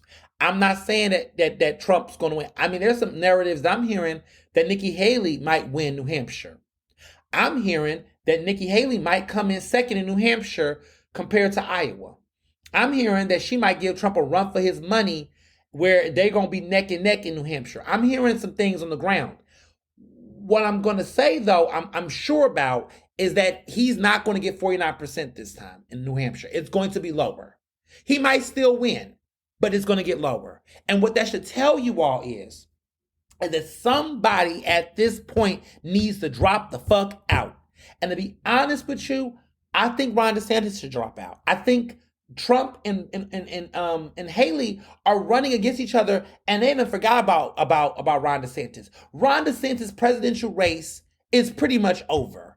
It's over because this man had a $130 million campaign, and he admits now that he should have did more press. He's now on podcasts and interviews now saying he should have did more media. He should have done more because he was trying to act like Trump. You are not Trump. You are not a billionaire. You are not a man who has had over 30 fucking plus years in the media. Trump doesn't have to fucking the gag about Trump, right? Trump is so fucking lit when it comes to this devilish shit, this diabolical shit. He is a lit diabolical motherfucker, right? This man is so good at doing fuck shit that he's like, I don't have to do a debate. Because I can do another town hall, baby. I don't need to do a debate with none of y'all. I can go have my own town hall. Did y'all notice that week in Iowa that while Nikki and Ron DeSantis were having a debate, Trump had his own fucking town hall televised? He didn't have multiple town halls on CNN. He had CNN, Fox News. This man can do his own fucking show. Get his media exposure. He can spin his own narrative without no pushback. Ron, you're not Trump. You don't listen. Trump does not have to do all. He can cherry pick the interviews he do. We all know who the hell he is. We don't know who the fuck you are. America does not really know who Ron DeSantis is. America has grown up on Trump for better and for worse. My entire life, my entire existence, Trump has been relevant. I was born in 91, reminder. Trump has been relevant, okay, from making appearances on Home Alone to fucking making appearances on the Oprah Winfrey show back in the day, to being on The Apprentice, to this man has built a reputation. Like, he doesn't have to do the media. Listen, Beyonce does not have to do. If Beyonce doesn't have to do an interview to sell movie tickets and to sell out tours, you don't think that Trump don't have to do the same, can do the same? Like, that's a level. There is a level of power, and both of them are billionaires. Okay, there's a level of power and influence that you can literally not have to do the same things. Ron DeSantis thought he was that dude. He thought he could not talk to the liberal media, the far left media. Like, dude, you have to talk to people. You have to get your story out, because truth be told, conservatives do read the New York Times. Conservatives do read and watch CNN and consume different media. Like, there is a moderate, you know what's interesting is that the problem with Ron DeSantis, and what I'm seeing with Nikki Haley's annoying ass, is that they really spent their time thinking that their voters were Trump voters. Trump voters do represent a subset of the Republican voter population, but I don't think they represent the majority of the voter population. They are an important constituency, but they're not the only constituency. And I don't necessarily know if they can make or break a race. And you know what? Actually, I do know the answer. They cannot make or break a fucking race. Have y'all not paid attention, my fellow cynics, my fellow dooms fucking scrollers? I'm calling y'all out right now. I'm sick of the doom scrolling. Wake the fuck up. We have a chance to fucking win, people. Wake up. Stop doom scrolling. Stop whining. Stop fucking complaining. Get the fuck to work.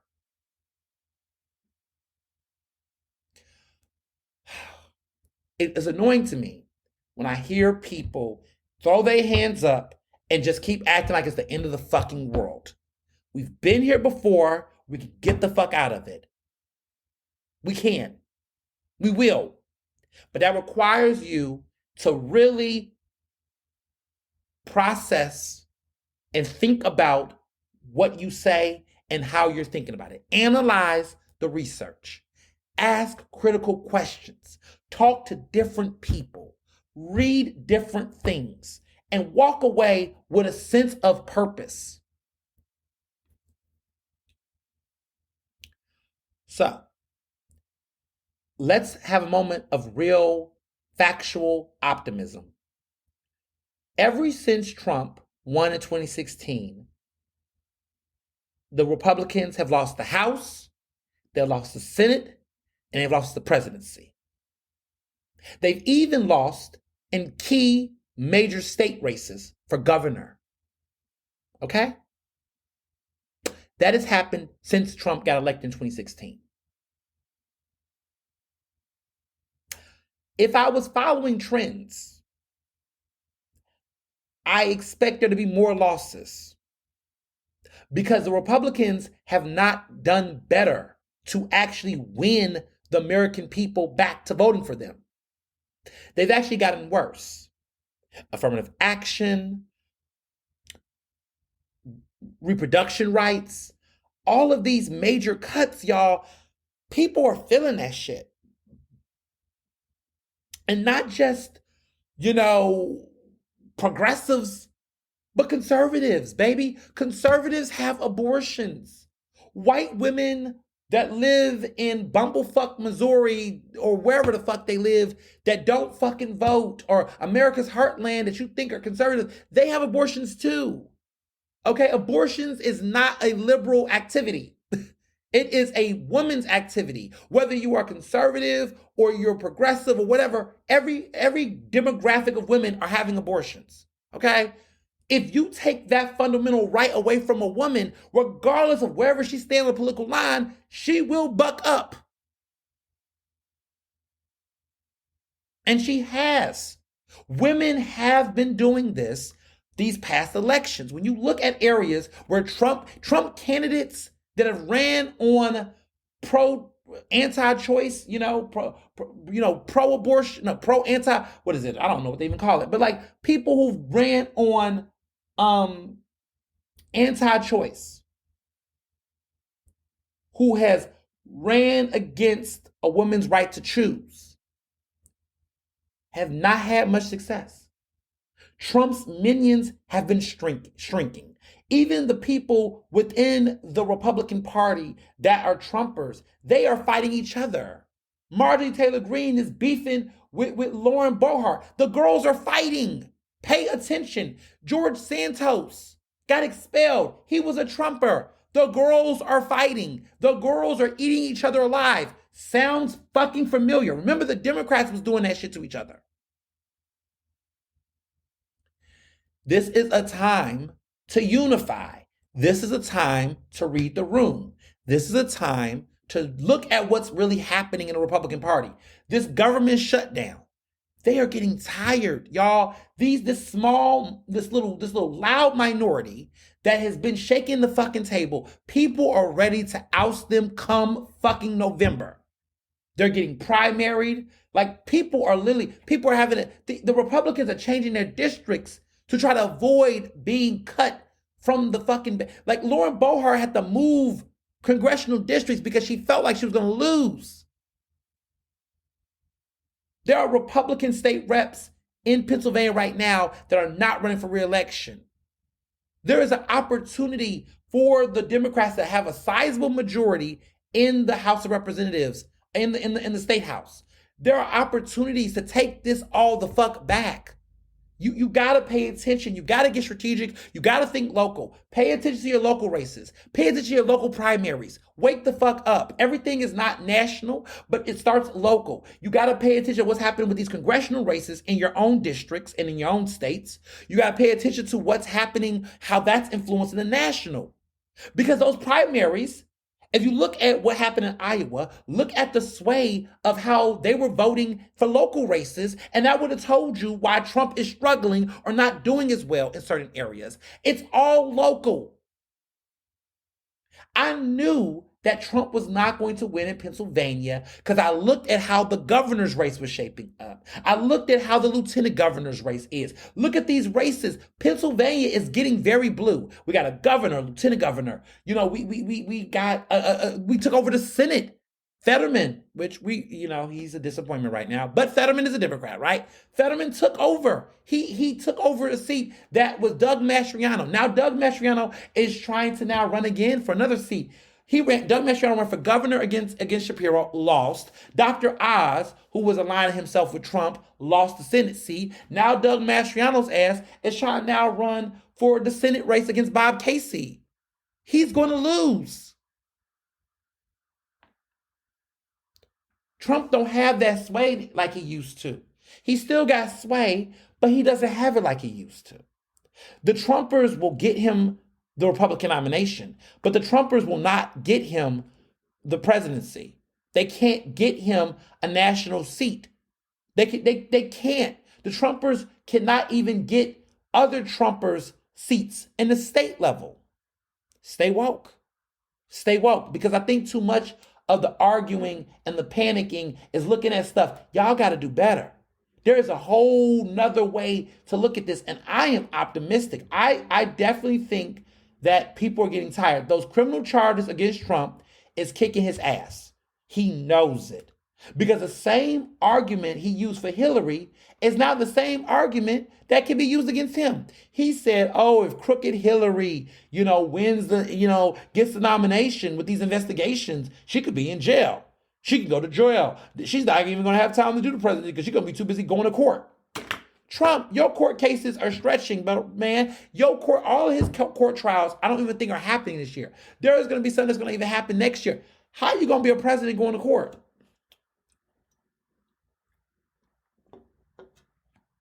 How are we electing an indicted president? How does that work? Is America, for the first time in American history, we're going to elect in office an indicted president. That would be what the headline could read. Because we're about to make history if he gets his Republican nomination. For the first time in American history, an indicted presidential candidate is going to get a party nomination, possibly. Yeah, I don't know. I think we are underestimating the intelligence of people. I do get there are some dumbasses in the world, but dumbasses are losing in 2024 across the board. It is time. I think we are starting to get sick and tired of the over-platforming and the oversaturation of dumbasses. We won't defeat them all this year, but we're going to make a major damp. I see it. We are seeing it. We're witnessing emperors and empires fall. We're witnessing some serious turnover in this industry, in this universe. I just really do think that there's going to be some major consequences. Frauds, scammers, liars, and criminals, crooks. It's getting to a point because there's too many people in our country that are going broke, that's losing things, that's suffering. And I think people are tired of the rhetoric. I think people are tired of the rhetoric. I think people are tired of people trying to convince them and blame and point the finger and blame, marginalized people. I think people are just looking like, nah. I think even some people are just like, okay, so you are out here doing major tax benefits that's helping the fucking wealthy billionaire class, but I'm supposed to believe that the reason why I don't have a job and opportunities is because of Black people and immigrants? Well, I'm looking at them and they don't seem to be doing that great either. Okay, I don't really see them prospering as much either. Listen, if you do a major tax cut to help the middle class, shit, they could get it, they could benefit, but shit, I'm benefiting too. I think, Obama was able to win over people like that. That was a rare thing. We haven't seen that happen in a while, but Obama was one of the few Democrats in recent years to win over working class white men. People didn't understand why. Because Obama was able to break it down and explain how they were getting screwed by rich people, by people who, by certain conservative, policies that did not benefit them. Okay, they're closing factories. Immigrants ain't closing them factories down. We don't own them factories. Who owns those factories? Who owns those businesses? It ain't us. It ain't us, right? And so if we know that, then we can't keep stroking fear. We really can't. We can't. We really can't. And I think that's what we're starting to see. We're starting to see an overturn of, a lot of other stuff. Period. So keep that in mind. Keep that in mind, because I just hear a lot of pessimism, and I know people or whatever, but let's really use facts. Let's really use some deep analysis and realize that things are okay. They're gonna be okay. We can do it. I believe that we can, and we will. And when we do, I'm going to remind y'all about this episode. I'm going to say, remember on season 6, episode 3, I told y'all how this was going to play out? I hope I can say I told you so. And I will. Other things that's going on. Andrew Yang. So Democrats do have a couple of assholes. Andrew Yang is campaigned in New Hampshire recently for Representative Dean Phillips. He is apparently challenging Biden for the Democratic nomination. I don't even why? And you know what, Yang? I just really feel like Yang is, what's that word? Industry plant. I just don't understand Andrew Yang. I don't take him seriously. I don't know why he's staying around. He's a joke. He's a whole joke. So, Congressman Dean Phillips, he is a Democrat. He is in Minnesota. He's 55. I don't, I mean, this guy is a non-fucking factor. I don't see him, winning. But he's really put himself out there. I don't know why is he doing this. I think it's stupid. But he is out here challenging Biden for it. He's not going to get it. We know it's going to be a sweep, but whatever. I want to add that I am really excited to see what happens in New Hampshire, though. I really am excited to see what happens in New Hampshire with the Republican primary. I really do, because we're going to have a lot to talk about next week if it plays down. As far as Philly, I mean, Philly was all about snow, really, but there is something going on in that sheriff's office. And some of you all who are from Philly knows, you all ask me all the time, what's new? What's happened in sheriff's office this time? Ain't something always happened in sheriff's office? It's always another scandal. It's always another scandal. The sheriff's office has not sold a lot of these tax delinquent properties since 2021, and it's been costing Philadelphia millions of dollars of revenue, and it's allowing blighted land to remain unchanged. This came from an editorial from the Philadelphia Inquirer, which I don't really agree with them, but one thing we all agree on is the sheriff's office should be abolished. A lot of people are saying, I've said it, they've said it, we all have said it. There always is some shit. There's been lost guns in custody. She hired a top deputy that moonlighted as a defense attorney, which is a violation of ethics rules. She hired a former city police officer that was accused of sexual assault, which he really did do it. And she also has failed to collect weapons from gun owners who are subject to protection from abuse orders. Like, she should be taking these guns away. She's not. And to make things worse, she also tried to double her own salary last year, while this was before she was running the primary. Like, this office should be abolished. Like, it should be. She's been under investigation. There's been an FBI probe on her. I reported on that last year. Everything about her is just so fucking unethical. That office is unethical. And I remember Nutter wanting to do it. That's the one thing that former Mayor Nutter had right, is that he thought that row house office, like offices like that, are just a waste of money. I agree with him. And I really wish that the Parker administration do something, because I know that Mayor Sherelle Parker, does not like Rochelle Blau, or doesn't care much for her office. I sense that. I can't, outwardly state it, but I sense that they don't like each other, or that she doesn't care much for the office. Because when she was at city council, then Councilwoman Parker really questioned what was going on in office and really, really wanted some accountability. Now that she's mayor, I feel like she can now really hold them accountable. She has the power to, as mayor, to really do some things there. And it's getting worse. That sheriff's office is godforsaken. And to be honest, let me be clear, because a lot of times people will do the whole, oh, she's a black woman. Don't weaponize identity in a way to defend people doing wrong things.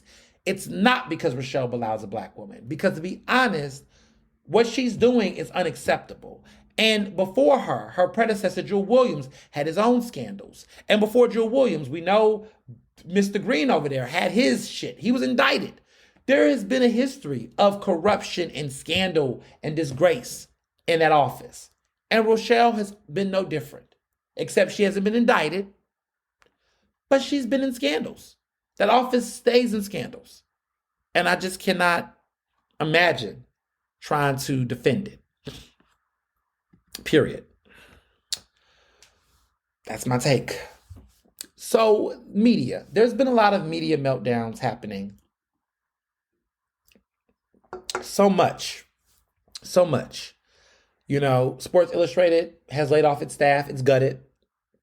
There's a lot of RIPs. Sports Illustrated, man, the magazine, the ultimate sports magazine, like that is the quintessential sports magazine in America. It's over. Pitchfork, which was iconic for its brutal, honest, straight up real reviews on albums, gutted. Condé Nast decided to um, fold it into GQ, which is kind of weird. Um, Apparently, when they laid off people at Pitchfork, they said it was virtual, and Anna Wintour allegedly had her glasses on, her shades on, the entire time each of these people were laid off.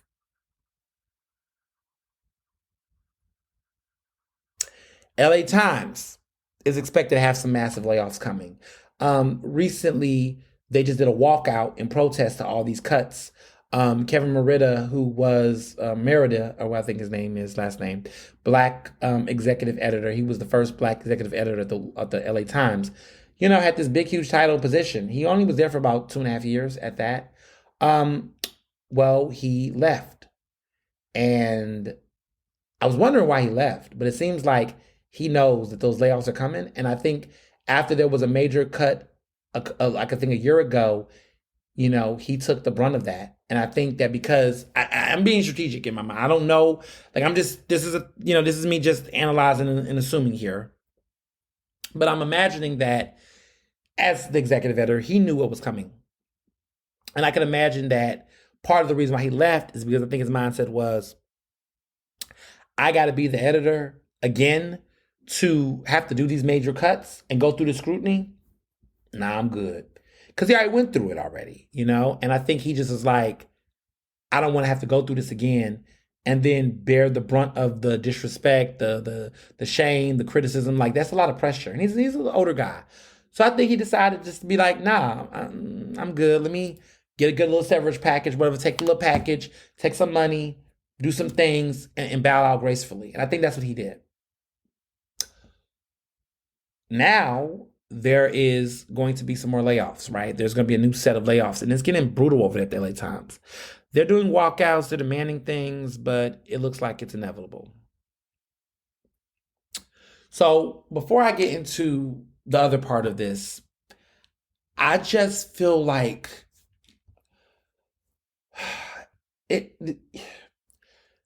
I think AI is playing a role in this. I definitely think that AI is playing a role in some of these changes. I think a lot of these companies are finding, little shortcut ways to incorporate AI to cut jobs. This will backfire to a certain degree, but I think some of this is AI. I think a lot of this is AI related. I think a lot of this is the way that they're putting out content. I think I don't think they feel like they need a human to do it. I think some of it is AI. I think some of it is just also the business models. They were always, a little bulky. They were a little bulky. There was, these a lot of bloat, as they would say. That a lot of these positions were bloated, and these newsrooms were bloated. All these editors and this and this and this. It was getting a little bloated, and I feel like to a certain extent, that bloatedness, I think, played a role in it.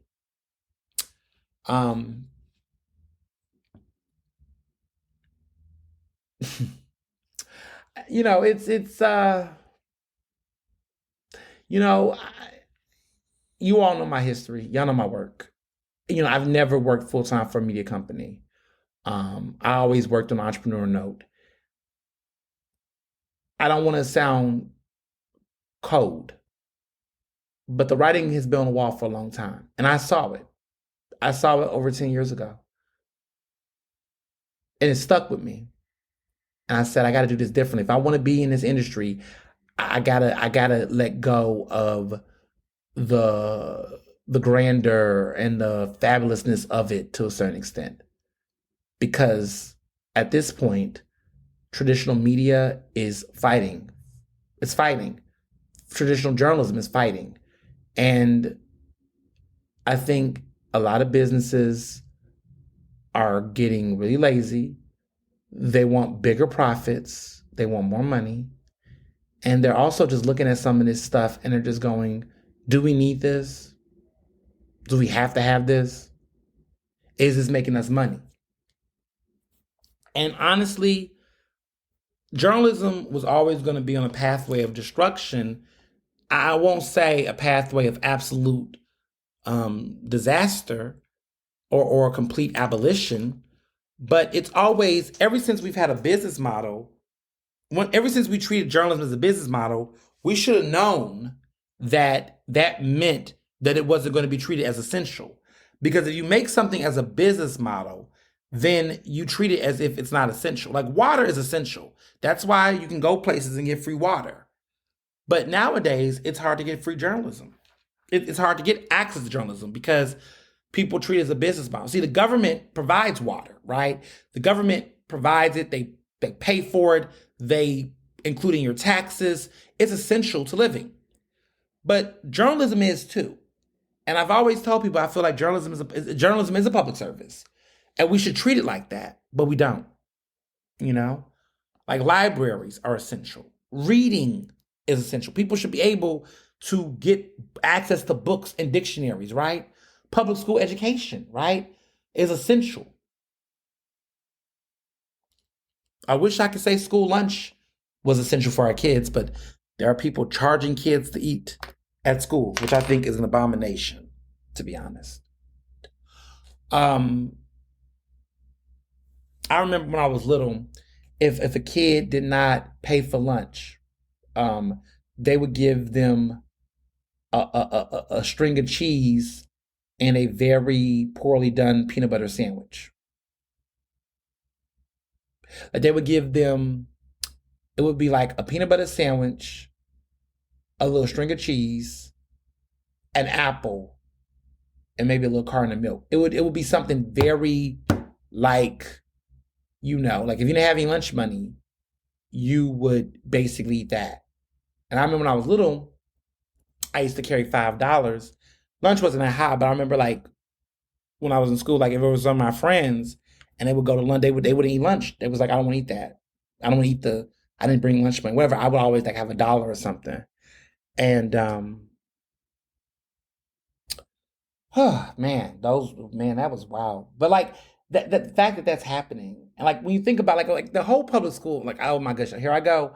But like really though, the whole public school system is fucked up when you think about it. Like when we think about why kids misbehave or get in trouble, it's like if you spend the day looking at how there's inequity in the whole situation around kids, right? Like riding buses, what they eat in the cafeteria, how they get treated. Like there's a caste system there, but it's messed up. And then they wonder why the kids are like, cutting up. It's like, well, look how you treat them. You really treat them like it really do. When I look at some of the schools I went to when I was younger, like it was moments where it did feel like when I watch like prison shows, like I remember Prison Break and all those, it was something weird about how eerie it kind of modeled some of the schools I went to, like not high school or middle, but like that junior, like I remember there was a school I went to, like was it junior high or like before middle, like before 8th grade. It was like this, like it was called intermediate school or something. But like there was this, like I think it was like 6th grade. The school I went to, it just had that kind of feel. Everything was bland. It was not that colorful, and it was just stationary. Like it just felt like a prison. To a certain extent. You had to walk forward, walk in line. 1 foot, right foot, left foot, right foot. Like it was just a certain type of vibe that was just really eerie to a prison situation.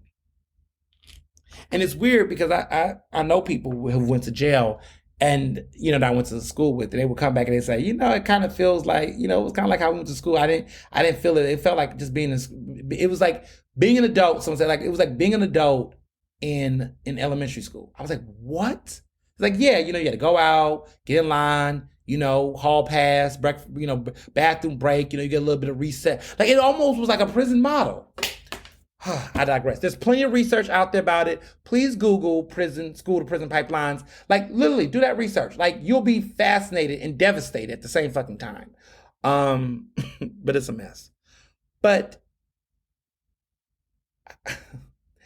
I say all that to say that it's a public service. Journalism is a public service. And we need to fund it in a way to allow it to exist. We need to provide some level of federal grants to newsrooms, like the way that they do with NPR. But like there should be investment money to support local newsrooms and invest and instead of budget, like you know how we do small businesses in niche publication. Like if you want to do a startup publication, there should be grants and support specifically for that. Like we should be helping to fund like actual news gathering businesses, not far right or far left or anything like that, right? But actual news gathering and information outlets and publications. We should be supporting that. That's just, you know, my big bold idea. That's my solution. We need to do it because right now, the way the industry is being done, it's going to be a lot of stuff we're going to lose. Anything that's novelty, anything that does not feel essential is going to get jutted. Like Pitchfork is important to music, right? But somebody said in that group, well, do we really need a publication that does music reviews? Nope, cut it. Do we really need Sports Illustrated in a world where everybody is live tweeting and Instagram, TikToking, and the internet and digital platforms are doing sports? Like, why do we need this? Everybody's watching following Barstool and these blogs. You know, everybody's watching ESPN shows and shit like that. They don't give a fuck about us. So Sports Illustrated, gut it, right? Because then people got into documentaries and sports documentaries, HBO films, and people just, 20 by 20 on ESPN, like people 30 by 30 or whatever. Like people got like the whole idea of getting a magazine like that and reading those stories, nobody cared. And then also too, sports stars became so big that they don't even want to be on Sports Illustrated. They want to be on the front cover of Vogue. They want to be on the front cover of Time and everything. Like they don't really want to be, and then there was a time, right? Like I remember, like if you think about sports journalism, right? There was a time where only Michael Jordan, LeBron, Magic, like the big of the big would be on the front cover of those magazines.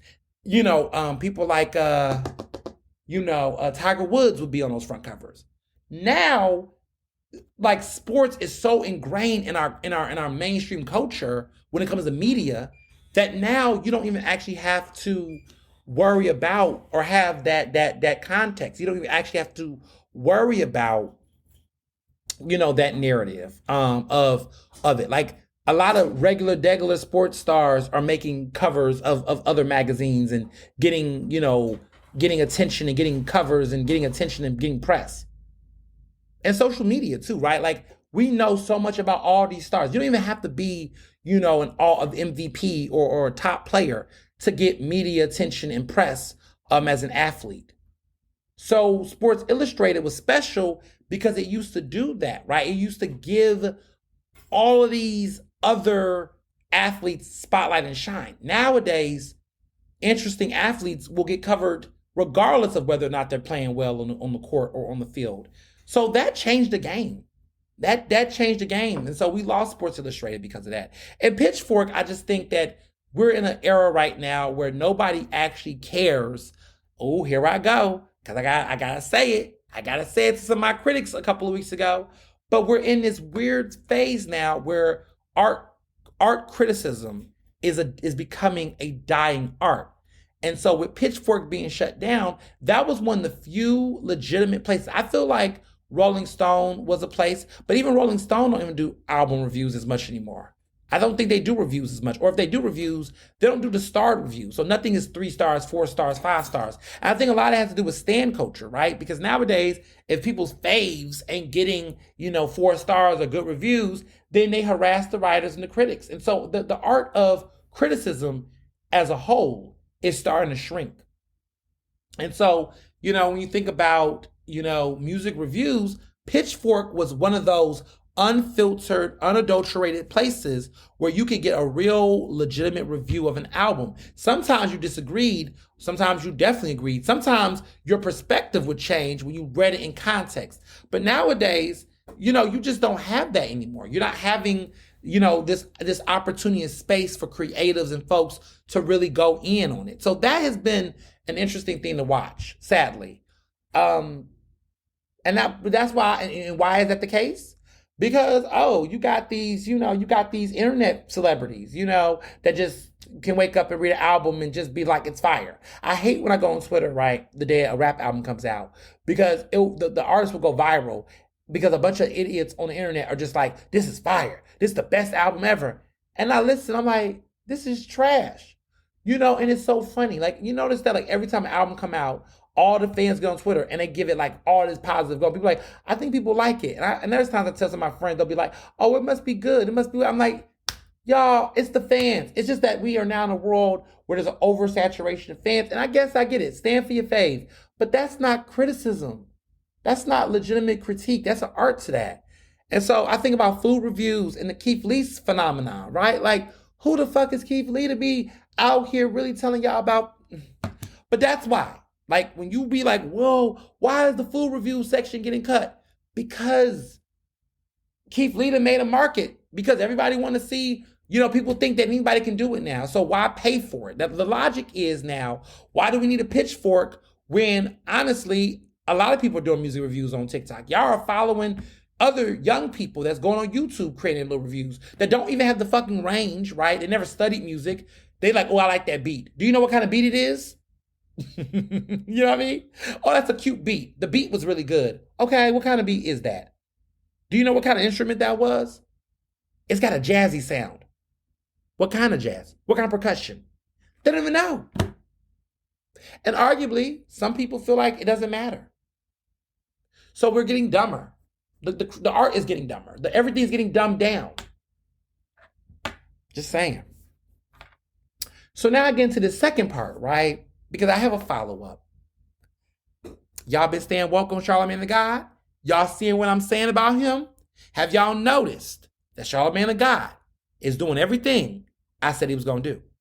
Fox News gave him a headline, okay, said, Charlamagne the God says nobody wanna party with Joe Biden. He's never been a good candidate, ever. He said if it wasn't for COVID, the George Floyd riots, Trump would have been reelected in 2020.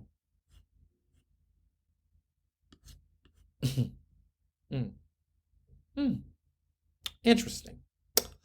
Oh, you want to hear more bullshit from him that's been in the news? Charlamagne the God is stunned by the number of working class people upset by the migrant crisis. He says that he identified the crisis at the southern border as an especially weak spot in Joe Biden and the Democrats' governance, which has been criticized, right? But he told Fox News Digital that he has been hearing frequently from people who are deeply upset about the wave of migrants. He's talking to Fox News. He's going on Fox News Digital.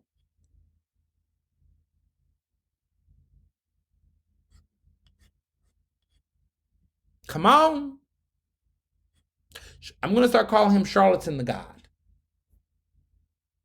I've heard people call him Charlamagne the Fraud. Charlamagne the Fraud, Charlatan the God.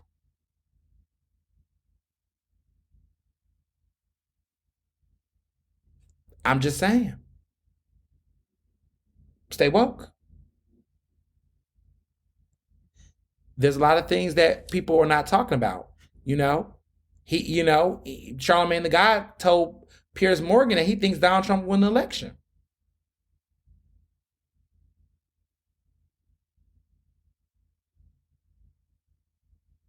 I mean, come on.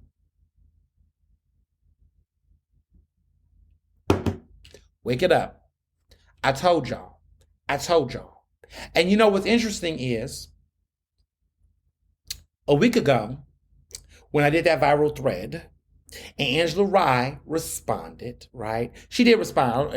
There was a follow-up, but she did respond, and she really missed the mark because, I said these things. And what has this man done since that thread? All right, then.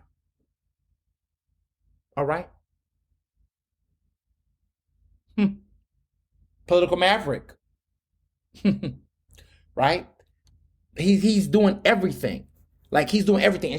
And she called him brother, brother Charlamagne, all this. But he's out here spewing that rhetoric. He's out there, doing the stuff they want to do. He's pushing it. And I knew it. Told y'all. Told y'all. Knew it. And Angela Rye and, Tiffany Cross, who I've lost a lot of respect for. Crickets. Crickets on this. That they didn't sold this. They didn't sold to the devil, because this man, got this podcast network, and they literally done put their shit on there, and this motherfucker's a buffoon. We knew this already. I knew this already. But I'm just looking like, how are you doing your podcast? And y'all are thinking that y'all are doing something critical here, when really what you're doing is you're stroking tired ass tropes and rhetoric about black voters. And you're fueling the actual bullshit. Preposterous. They want to keep believing this rhetoric. And now look what he done did. The Democratic Party then propped him up only for him to come back and go to the right and entertain the right. It's despicable. But we saw this coming. We saw this coming. And it's a shame. Hate to see it. Y'all go talk to her. Talk to y'all fades, because I'm not talking to them. They spend their time on the show. Each episode, apparently, I listened to the first episode for research. Second episode, I stopped watching. Because really what they're doing is they're having these dumb conversations about the races, right? But then apparently they're now, each of them are going to tell their stories about their interpretation of how they left the company and whatever. It's like, was this made out of resentment? I don't want to say bitterness, but it's just like, it just feels like everybody wants to, do this thing where they disappear and get ghost, find a way to monetize how they can tell their grievances and share them rather than just, move on and move forward. But I get it, because that's what the sensationalism and all of that helps fuel it. But like, this is going to fade quickly. And people are seeing it for what it is. And people don't like it. The base of people that would have listened to this podcast, support it, it's high on the charts apparently, or was. But I just feel like it's going to fade quickly, because it's only so much of this that you can do before people wake up and be like, But I said it. I called it. Here we are. And interesting enough, Tasha K, who has been found guilty, right, of defamation regarding Cardi B, who got that multi-million-dollar bill she got to pay, right? People say that she went to Africa. She's trying to duck the taxes, the IRS and Uncle Sam. Interesting enough, she done dipped her pond in the political commentary pool. She's out here getting praised by Marjorie Taylor Greene for basically coming after Fannie, Fannie, who is the AG who's going after Trump. And she's over here entertaining gossip and innuendo that is being pushed by conservative bloggers and news brains. I said, have they gave you some money to now try to tap into the black community and try to dissuade them about Democrats? Or are you jumping on that conservative check? So see, the conservative base, I see what they're doing. They are recognizing that the new place to insert conservative ideas and fuel tension is to fuel them through these black lackluster misinformation hubs. The Shade Room, T by Tasha, she got a massive following still. DJ Academics might do it. You just never know, right? Charlamagne the God, they got him. They're using these puppets. There's money in this. I know there's money, and it's going to come out. It's going to come out because nobody's tap dancing and doing this shit for fucking free. I know they're not. Y'all never cared about this shit until y'all needed it. And the Democrats, I got to criticize them. In 2020, when I remember, I don't know, was it 2020? Yes, because I remember when I started this podcast, I was saying how I did not like the fact that I was seeing a lot of presidential candidates, Democratic presidential candidates, doing interviews with celebrities and these people. Why were they not talking to political journalists? Why were they not talking to the black press? They never was doing that. And I kept trying to figure out why. Because they really wanted to tap into that audience. But then the problem is when you're paid for play media, quote unquote, whoever gives you the highest amount of money, you're going to rock with them. There's no ethics or morals to these people. There's no integrity to these people. So conservatives looked back and said, well, how much you offering? How much would it cost for you to do this? And so now they're coming with those dollars and they're trying to really embed this shit in us.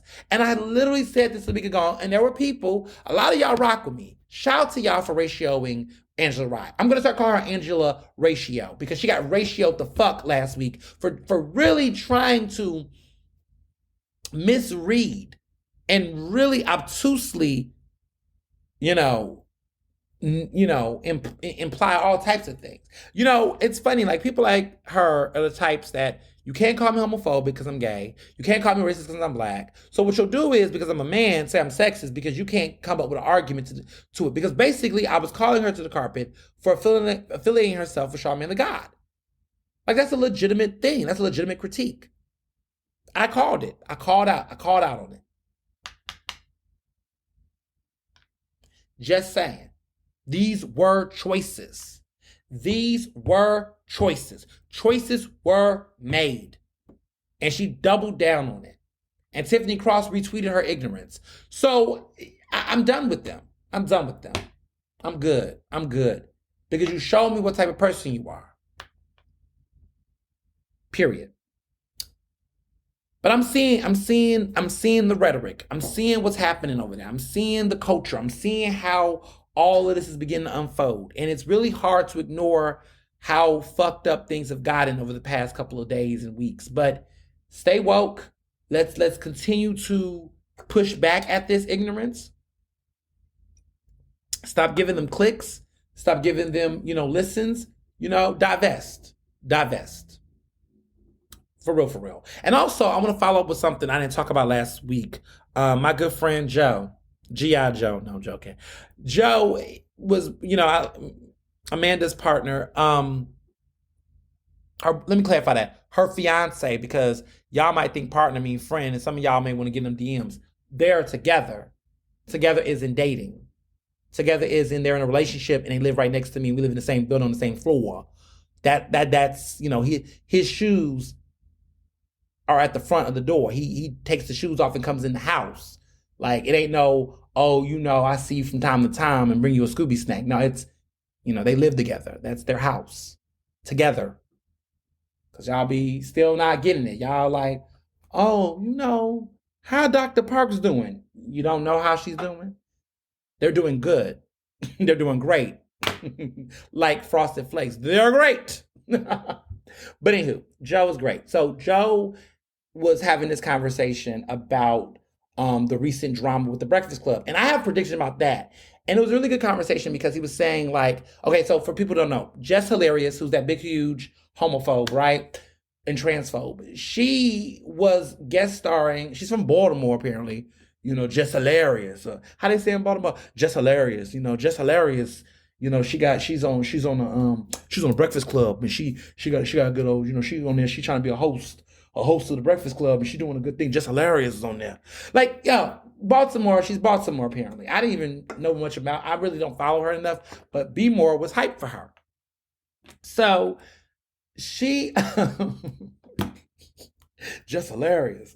She was guest hosting on the Breakfast Club for a period of time.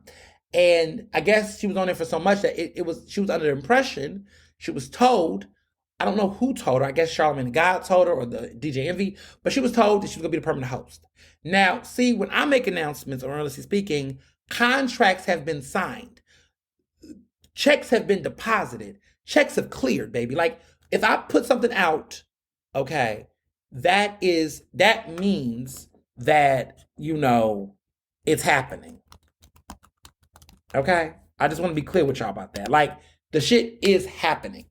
And a lot of times people will call you bluff. They might think you're joking. They're like, oh, that ain't going to happen, blah, blah, blah, blah.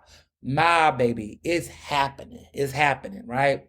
So I thought when Jess Hilarious made this announcement, the press covered it and she had all this publicity, that, she signed a contract. Oh, this is happening. Oh, she's going to start.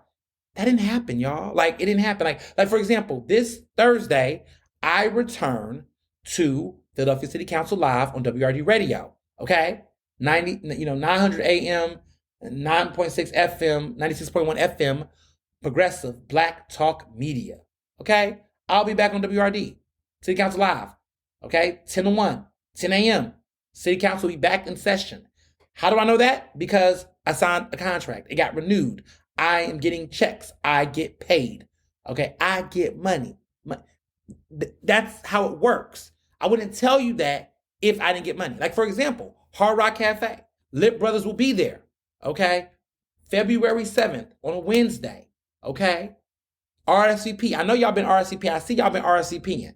Okay, shout out to y'all for RSVPing. We, spaces are limited. It's getting filled, y'all. Make sure y'all do y'all big one and make sure y'all get in, because I got a big announcement announced at the end of this episode about updates on that event. If I'm telling you all that means contracts have been signed. That means that insurance to cover the event has been cleared. Everything is set. Production is ready. Like, we're going to do it. It's happening. For whatever reason, Jess Laris made this announcement and there was no contract that was signed. So she should have never announced it. But that being said, when the Breakfast Club kicked off, they said they didn't know what happened with Jess Laris. They said they don't know what happened. They said they thought that it was a done deal. They're like, what's going on? And Charlamagne the God has emphasized that, he was not happy with the decision. But he didn't detail what went wrong. He know what went wrong. But at the end of the day, it's weird. So Joe's take on it, which is a really good take, was that he said that, it says something that those two men, DJ Envy and Charlamagne the God, that for all the years they've been on the Breakfast Club for over a decade, that for all the money and things they've brought to that show, the fact that they don't have level of decision making and influence over who gets hired or what happens on that show, that says something. Oh, trust and believe. I know. Because corporate media don't give a fuck. Because at the end of the day, y'all are employees. And until you own your shit, you don't control. I can control who comes on my show. I can control, who do X, Y, and Z. I can control those things. I like for example, February, I'm trying to do a couples relationship conversation. Me and a educated person in psychology is going to talk about relationship health and things. It's going to be a special edition. We're speaking to it. It's going to happen. We're going to do a special edition of Ernestly Speaking with this person who is educated. Because nothing has been confirmed on dates and things. You see, I can't tell you the date. I ain't gonna put it. I'm just saying it would be nice, right? See how I'm doing it? That's how Jess Hilarious should have did it. Jess Hilarious should have did it that way, okay? But she did it. I'm telling you, I would like to do a special edition episode about relationships and dating and things, and make y'all do some Ask Ernest's and stuff about questions and formulate this, so that me and this person could potentially do this show and y'all will love it. It'll be a cute little Valentine's Day special. I would love to do something like that. It might happen. The person who I'm thinking of, they know. We need to, coordinate. But again, until it is on dotted, I will not put it out there and give y'all a date or confirm anything. I'm just throwing it up as an idea that I'm working on right now. You can guess who the co-host would be. Won't be that easy.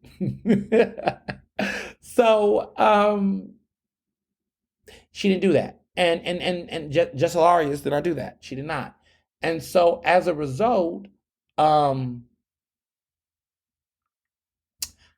think there was something, there's a lot of things that tells me. I think that they didn't have the host because she posed as a liability. I think that they didn't get the host because I think that there's so much shit going on at iHeart with all this drama with DJ Envy that I think they're actually trying to scale down some of the bullshit that's been happening. Because if you notice, the Breakfast Club has been rather dry lately. There hasn't been that many relevant guests, any really major big guests has gotten people excited. I mean, what's interesting is Piers Morgan came on, and then Charlamagne came on Piers Morgan's show. But it's been really interesting to see some of the stuff that has been spewed. But they have just gotten really, really weird. And I think it's something about the fact that the brand is just not branding. I think they are past their prime. I think that there was a moment where they really were the heart of the cultural zeitgeist. And I think it's faded. I think that the Breakfast Club had some rounds, right? They had their moments. I think some of their peak moments was when they had Hillary on and she had the hot sauce and all that and the conversation about that. There were those moments, the Kanye interview, iconic, the Birdman interview. Those were iconic moments, right? But there hasn't been that many of those lately. Like, it hasn't really been, I want to say, in the past year or so or two, where there's been these outright, like, moments. Honestly, they've just been regurgitating the same types of people, or they're bringing people that they want to act like are more mature people, but that show format as it is has been exploited. Everybody's creating their own little Breakfast Club model, right? Everybody's trying to create it, right? You got the buffoonish, ignorant, contrarian who thinks he's self-righteously correct on everything. He's an asshole that's uninformed. That's Charlemagne. You have the enabler, who is the person that completely just instigates stuff, acts obtuse, don't know what he's doing, throwing stones behind his hands. That's DJ Envy. And then you have the passive aggressive, means well, is the smartest person in the room, but will always dim their light so they can get along to play along. That was Angela. So when you have these types of, characters and players that have this model and this dynamic, you can't expect anything to be different, right? You can't expect for the model to change, because at the end of the day, that model will eventually get old. And so I think we've seen a lot of shows that have since then tried to have that same model. We've seen that model with the TGIF shows on what's that show? Fox Soul. They do those little panels. We've seen other types of networks do it. Joe Budden's show doesn't necessarily do it, I guess, but that Breakfast Club model has been embedded in a lot of the current types of group podcast talk show. Jason Lee has tried to do something like that when he was on the radio, but it just never hit the same way. But we've seen this. We've seen this model, and I just think that Charlemagne the God, his contract is up on his contract is up 2025.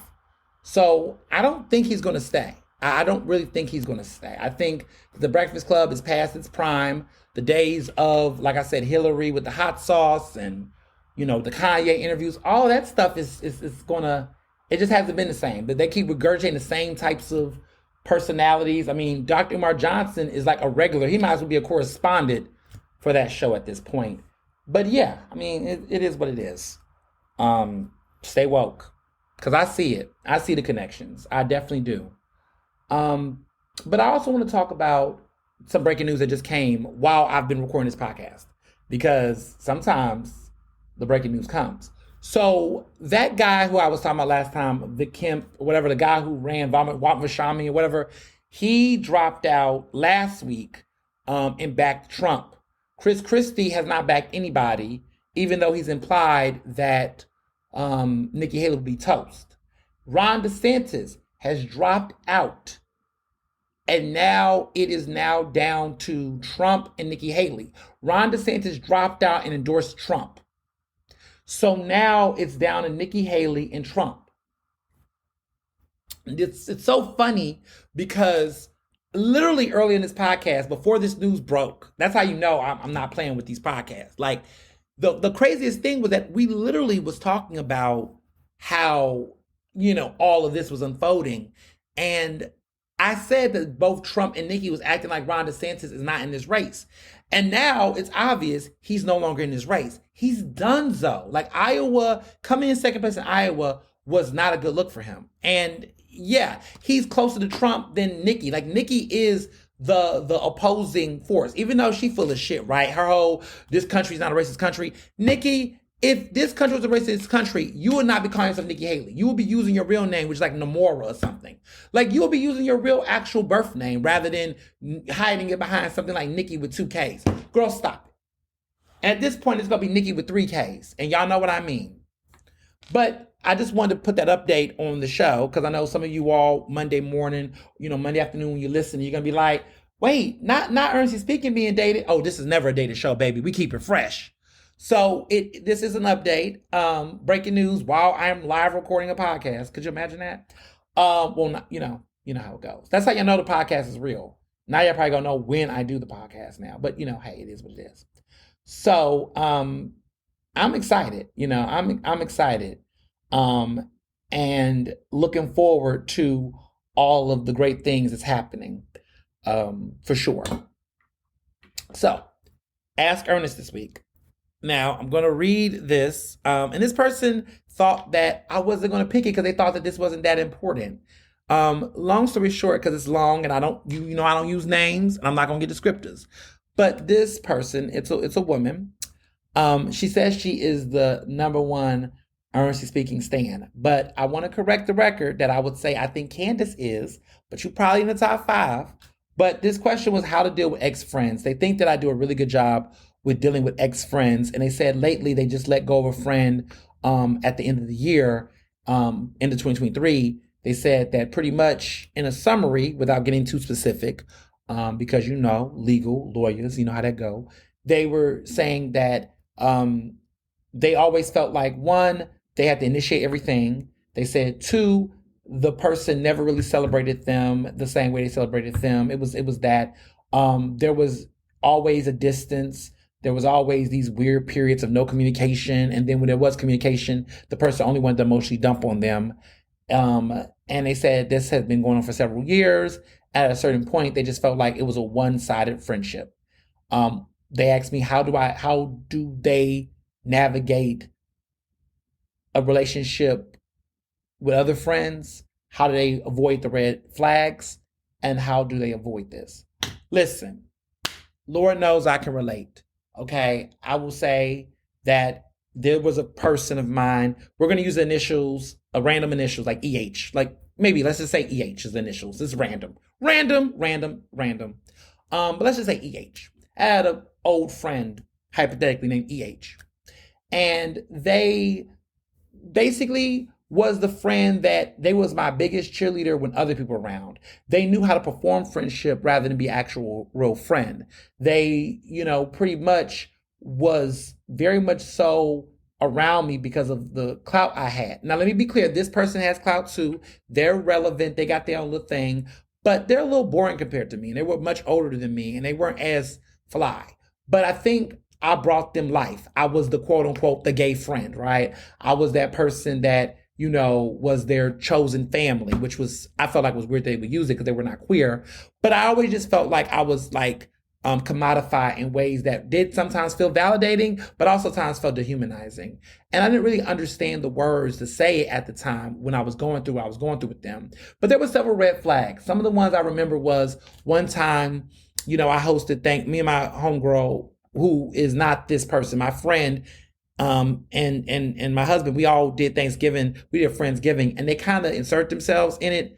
And then they wanted us to host it at their house, which we did, but then they switched up and did an Airbnb. And then they also brought their boyfriend, which was fine, but then it was just awkward. And they put us in an Airbnb that was not like furnished with like any water, wine glasses or anything. So basically everything had to come from us to make this work. And they didn't even, I didn't expect them to pay for the food because they were hosting, but they really, given the inconvenience, we could have just kept our Friendsgiving somewhere else. But I digress. It was just inconsiderate. And they never ever like corrected themselves, noted that it was weird or anything like that. My wedding, they spoke, see, some of y'all gonna know who it is, but I don't give a fuck. Like they insert themselves in speaking at my wedding, giving remarks at my wedding, even though they really was half-assed in doing anything. They wasn't part of my wedding party, but they really wasn't really showing up for me during the time of my wedding. Like they really was not there, and they were unreliable, and they were on and off and hot and cold and non-responsive. They didn't come to my wedding shower, but they showed up to the bachelor party. They were just half-assed. And then they kind of inserted themselves at the last minute because they reminded me that a conversation we had like over a year about them potentially speaking at the wedding, the day before the wedding, they decided to do it. And the weird part about it is that there was no, they couldn't even make it to the rehearsal the day before the wedding to actually do it. Now, some of y'all would say, well, then why did you do it? You should have said no. But honestly, I was so like flustered and busy. And also I was let me tell you, I'm the type of friend that I will rock with you till the wheels fall off. Like I am that type of friend. And I don't, because me, I'm a Libra. And if I am done with something, I am done. Stick a fork in me, I am through. Like I'm that type of person. So sometimes my friends will be like, well, why you this, why that? I said, let me tell y'all something. When I make a decision as a Libra, the ruling is final. The cases are real. The rulings are final. You are now in his courtroom. Judge Ernestly Owens. Like, that's how I am. Like, when I make a decision and make my rulings, they're final. And them cases are real. Okay? So I don't, sometimes people will look and say, you should do this, you should do this. But I give people patience and grace because honestly, I treat people how I want them to treat me. I want people to give me space. Like if I'm not showing up a certain way or something, I just treat people the way I want to be treated when it comes to friendship and family. I say all that to say that, okay, I did that. I did all that.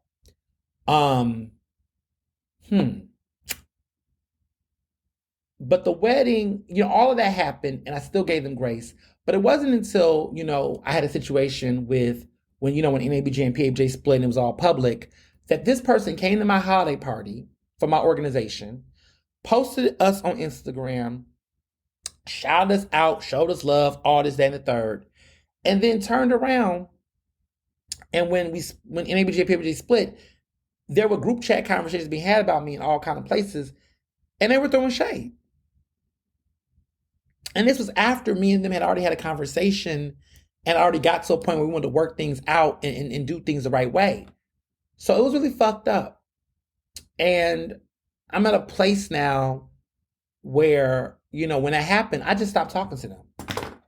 I just was done. I was done. They knew what the fuck they did. It was understood. And I was done. And when a Libra is done, they're done. I didn't circle around the block. It's been over a year now. In the beginning, it was a little hard, like, damn, this person really, but then I look back and I realized this person really was not the friend that I was to them. And that honestly, the friendship was rooted on optics and rooted on, there was some care there. I will never say they did not have some level of care about me, but I do feel like a lot of it became very superficial. And a lot of it was, just a lot of sidebar jealousy and shit, and I just, they weren't really a friend. So, yeah. But I say all that to say to you, my advice to you is, listen, you know why you're not friends with that person no more. So don't be friends with them anymore. Sorry. You know why you're putting your boundaries up and you're putting your guard up and you're letting go. Stick to your guns. You got people in your life that really love you and care about you. And you got real friends. I tell this to people all the time. Rather than spend so much energy harping on the friend that wasn't the friend, just pour into your friends. That's what I do. Like I have had some, as I've risen and I've had some success and triumphs in these recent years, I realized I got to let go of the dead weight. And I left some people behind. And you know what? Rather than sit up and just harp on that person, I am so enthralled with the Lip Brothers. I'm in love with the Lip Brothers. I'm in love with Dr. Parks and my friends Sharon and Lauren and Kelly's, both Kellys, and Manny and all these other great people in my life, like Abel and stuff. Like I'm more invested in those friendships and in those relationships rather than spending so much of my energy being so obsessed about motherfuckers who don't give a fuck about me. And the crazy part is, over the past year, they've been throwing shots. I've been throwing shots. It's been getting petty. They do all kind of little shit because they hype. They took their annoying ass boyfriend, who I can't fucking stand, to my favorite restaurant in Philadelphia and was trying to troll. And I'd be wondering, like, do they still be name dropping me at the places that I put them on? Like, I'll be putting them on and shit. They'd be like, you do everything I do. You still copy. You still be doing the shit I be doing. You don't know nothing about that. But because I was the one who put you on to these things, because I was the one now. But in reality, you gotta let it go. You gotta be like, look, imitation is the biggest form of flattery. Of course they're gonna still do the stuff that you do. Of course they're gonna still be hype about the shit that you do. Because you put them on to that, right? And so, of course, that's all they know. It's annoying though, I must say. The trolling can be annoying. But at the end of the day, I'm reminded, like I always say, that all of my exes, whether they friends or lovers, will hit the recession after me. And so let them stay in the recession. That's my advice. Just move on. Just be great. Just love on the real friends you have. Just show appreciation and celebrate the people that celebrate you. Because at the end of the day, That's important. Rather than spending all this energy fixated on this one person. I have a friend that when they stop being friends with people, they will just spend endless time trying to get closure. And I get it. But I tell them, sometimes just fucking fall in love and energize your energy with the people that you don't actually have to close. Maybe you don't have to have that last final note. Maybe you don't have to have that last fucking final conversation. Maybe it's just that life is too short that rather than be fixated on a motherfucker who's not fixated on you, fixate yourself with the people that do. And think about them and celebrate them. Because life is short. Because time is limited. Because at the end of the day, that person ain't giving that many fucks about you. And if they are, then they would take the initiative. Why do you always got to be the one to take the initiative in the situation? That's what I had to tell myself. Like, there were times where I felt like I had to. I got a point where it was like, fuck it. If you don't give a fuck, I don't give a fuck. You don't give a fuck, I don't give that's how my energy is. And when I started to take that energy, because that wasn't what I always had, y'all. Let me be clear. I've had to go through a spiritual self journey to get to the point of letting shit go. Because let me tell you something. Now, let me tell you, I will still grab you by the new growth and drag you on petty shit for humor and jokes. But as far as letting the stuff really bring me down and drain me and stress me out, I don't do all that anymore with people. I will reference shit. I will not forget shit, but I don't let the shit hold me down. See, I think sometimes people think letting go of shit means completely clearing your mind and forgetting it. Nah, we're humans. We're going to remember shit. And we should, because it will teach us how not to make the same mistakes. It will teach us how to be better to people. However, just because you're not forgetting something doesn't mean that you should let it carry the same emotional weight that it did when you was in the relationship. And so that is what I've learned to do. Like, I can be able to articulate that, yeah, that person fucked me over and it pissed me off. But you know what? I'm not going to let that make me so upset that I have to feel like I have to keep on walking in circles and eggshells trying to have a final conversation. When that person backstabbed me, I was done. When I had certain people that fucked me over a certain kind of way, I wasn't going to do all that. Because at a certain point, you have to look at yourself and say, it's been a year since me and this person talked. How have I healed? How have I lived? I lived good. I'm alive. I'm good. The shit they said about me, the backstabbing didn't make me fucking bleed. I actually am in love, and I have good friendships. I have all of that. So let me focus on that and forget about the need, right? Sometimes people talk about getting vengeance on people, getting revenge, getting that lick back. I have learned too that the trash will take itself out. That is what Taylor Swift said. I live by that. But my grandmother used to always refer to a Bible verse about stepping stools. And I think about that too, that people will eventually reap what they sow. People will get theirs. That's not yours. Don't fixate on the clapback. Well, verbal clapbacks you should do. But like the energy of trying to seek a master plan to get even on somebody, that is a waste of energy and resources. I promise you, they will get theirs. I promise you that this person that fucked me over and did me wrong, I'm telling you, I've seen the demise. I wasn't praying on their downfall. I wasn't hoping for it. But let's just say, I'm good where I'm at. I'm good where I'm at. I wouldn't want to be where they're at right now. Still out here. Let me be quiet. But let's just say I have a ring. Okay, I'm going to be nice. But I'm just still saying that, there is certain things in your life where you just have to let it be handled. You got to let life handle people. Because it will. Like, I do believe in karma. There's a lot of people over the years who did me wrong, and I was trying to get my lick back, and the gag is life got them back more than I would have ever could have imagined. Like, I was like, oh shit, goddamn, oh, whoa. Let the universe handle it. Don't you feel like you have to always be the one to be the hurt, the venger? Let somebody else handle that work. You go heal, you go move on, you go show gratitude and love somewhere else. Don't let what is gone still take over you in their absence. Don't let them be present even in their fucking absence. We do that sometimes, y'all. We will let a person be so present in their absence. And if you're not using those moments as learning moments, teachable moments, moments to inspire and inform other people how not to make the same mistakes, then it doesn't matter to keep on thinking about them in ways that is not self-expressive or learning or a piece of anecdote for you to say, man, I remember this one time this person did me, blah, blah. That's how we should look at those experiences. They're experiences in our lives that shape our thinking. And if you can't get to the point in your life with experiences where you can use them as anecdotes or examples to learn and to do better, then work on getting to the space in your life where you can look at that and say, that's something I survived and I moved on from, rather than something that still I'm dealing with today. And in some cases, let me be clear, I'm not talking about some real ass trauma, right?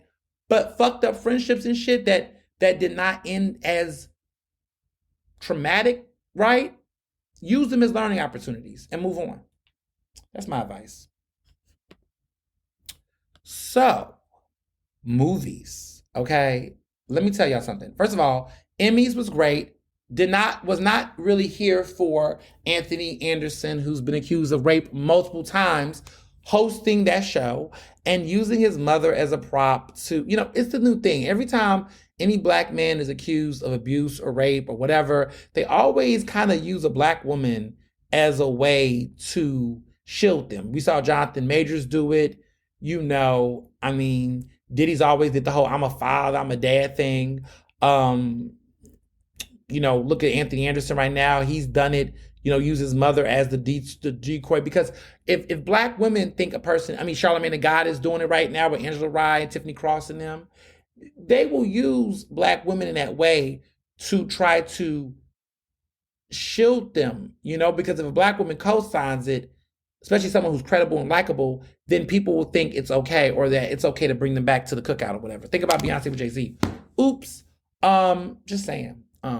Not to say that, he's problematic in his own way, not necessarily accusing him of sexual abuse or anything like that, but just Jay-Z is very problematic. And I think a lot of the reasons why Jay-Z has not been as held accountable is because Beyonce has, in many ways, her relationship with him has softened him in the public eye. People look at him now as Blue's dad, and he likes to talk about the good old days. But Jay-Z has definitely been problematic in so many ways. And I will tell you that his affiliation with Beyonce, his marriage to her, has definitely was a brand for him, a rebranding for him. And that's not to say he doesn't love her. I do believe he loves her, but he's fumbled. And even when he was in Mary, he was fumbling, right? Then turning around and made an album about it and then rebranded that. It's just, it's just too much. The capitalism is just a lot for me. But the Emmys overall, the winners were great. Succession winning, Kieran Culkin winning Best Lead Actor, Sarah Snook winning Best Lead Actress. Like, dreams came true. Like, that cast is phenomenal. The Bear dominated, but Quinta Brunson becoming the second black woman in Emmys history to win a lead actress Emmy for comedy. Ayo Edebiri from The Bear, the black actress from The Bear, was the third black actress. Now, let me tell you, the first black actress was Estelle from The Jeffersons. She was the first black woman to win a leading comedy show Emmy. Was the actress from The Jeffersons. Flora Jefferson, iconic role. Quinta Brunson, an iconic role on Abbott Elementary. Second black woman in Emmy history to win Best Lead Actress. Last year, Shirley Ralph was the second black woman in history to win the Supporting Actress Comedy Emmy, and that was for her performance in Abbott Elementary. She followed, the first one to ever do it was Jack A., who was in 702 or 207, the show, that hit comedy show back in the day. That was before I was born. But I know people are going to kill me for butchering it. I feel like I have to correct the name of it. It was 227 because y'all are going to kill me.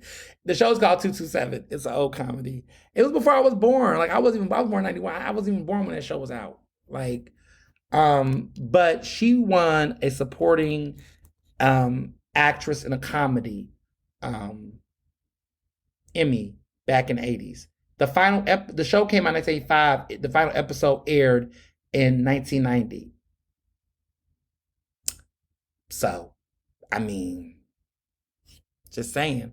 Marla Gibbs, who's an icon, right? Marla Gibbs, who's an icon, who should have won an Emmy in her career. You know, she's 92 years old, showed up to the Emmys. It was beautiful. It was a very black Emmys.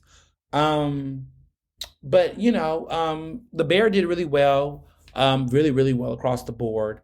Um, Won Best Lead Actor, Best Supporting Actor, Best Supporting Actress, of course, Best Comedy. Even though I gotta be real with y'all, I really thought Abbott was gonna win this year. I really wanted Abbott Elementary to win this year. But, you know, The Bear came and swooped up. And the thing about The Bear is not really a comedy, it's a dramedy. I don't know. I feel like they didn't want to be in the drama section because they thought it was going to get swept by Succession.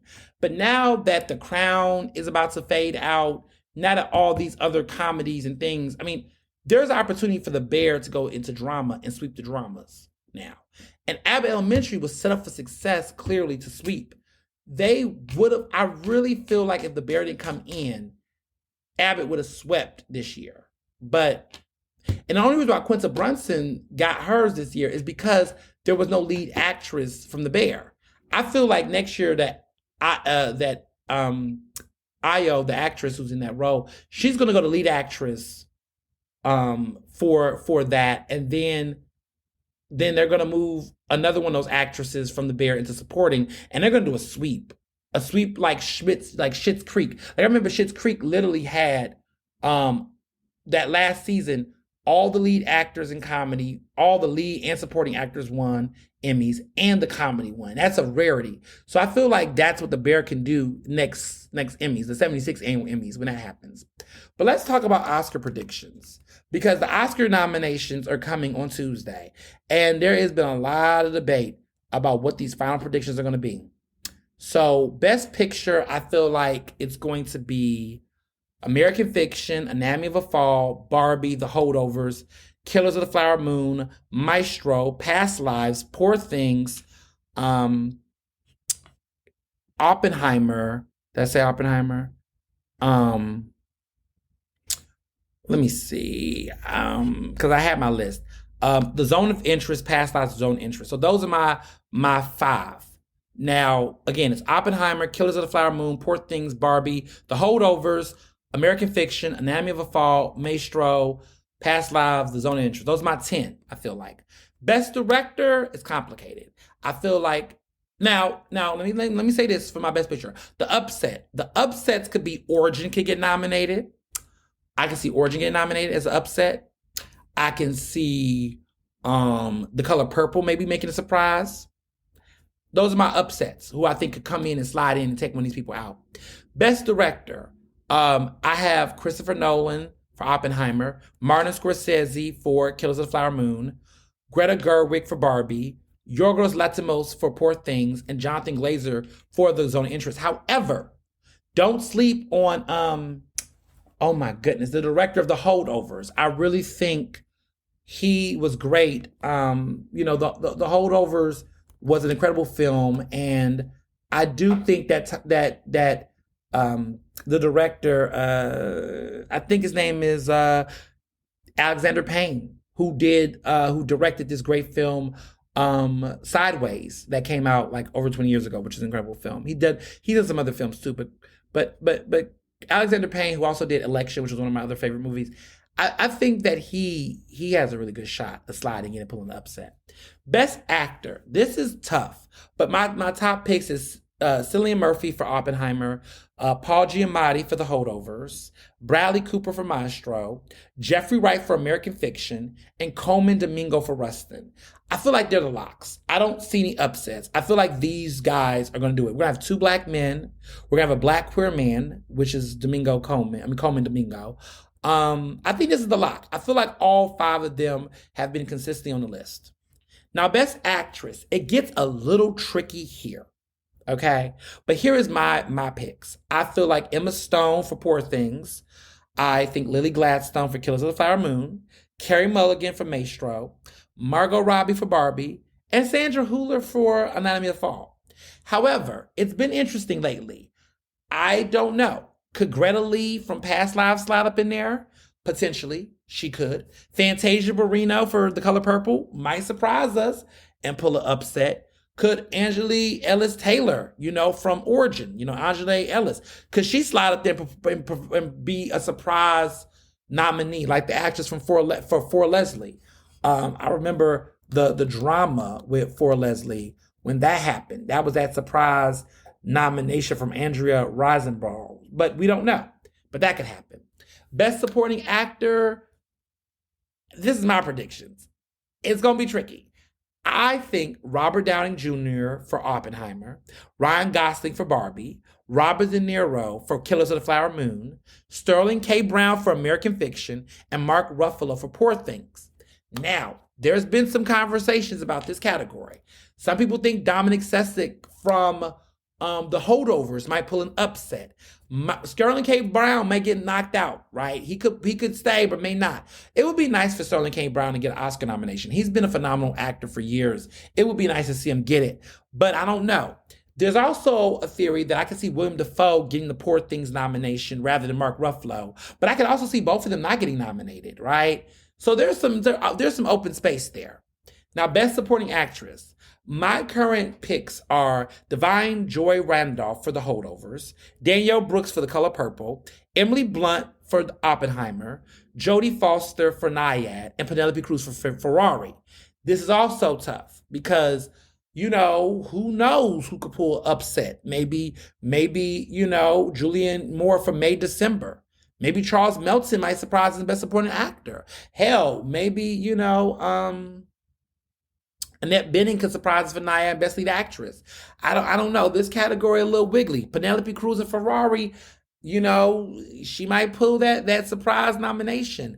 But SAG gave her a nomination, so that's what we're dealing with.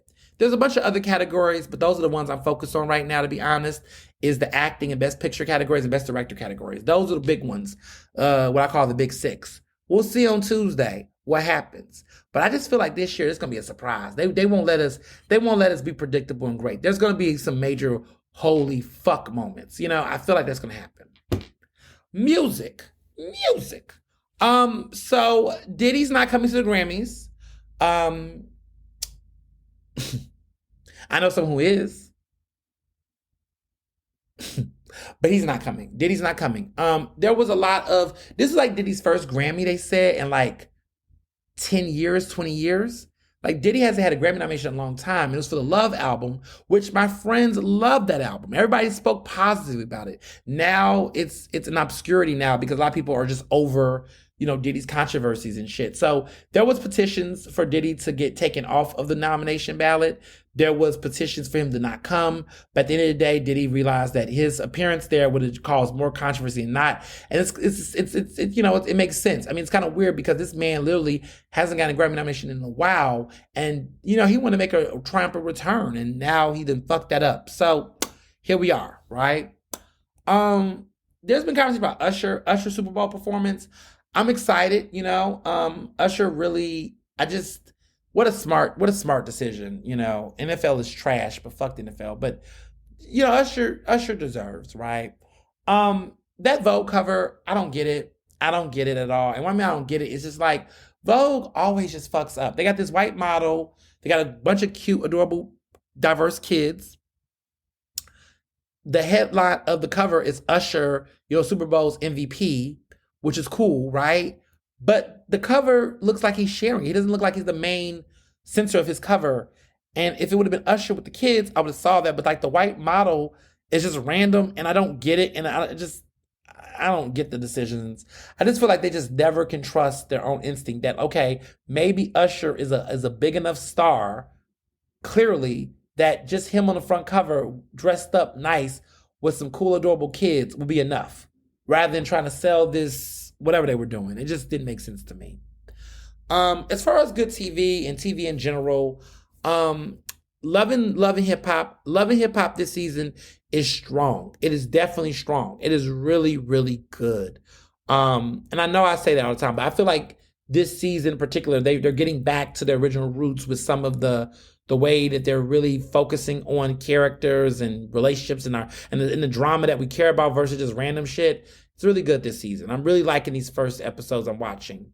The Traitors, listen, The Traitors on Peacock, I keep telling y'all, go to Peacock and watch The Traitors. It is really fucking good. This is the second season, but the reality stars they have on here has been phenomenal. But I also want to take a moment to talk about the death of Black TV. What I mean is Black TV shows. There's been a lot of cancellations. I was talking about media cancellations earlier in the show, but there's been a lot of Black shows that are just gone. And I just feel like we're at a point where, it's just sad. It's just sad to watch. I want to talk about some of these good shows that we have lost, that has really been hard to see go. It's so hard to say goodbye. It's kind of, my song moment. Like, it's so hard to say goodbye. We're seeing shows getting canceled. We're seeing journalists lose jobs. Like, media is just going through it. And it's a lot, because I'm just thinking to myself, like, damn, these were some good ass shows. And now a lot of them are disappearing before our very eyes. So I want to talk about some of those shows that went away.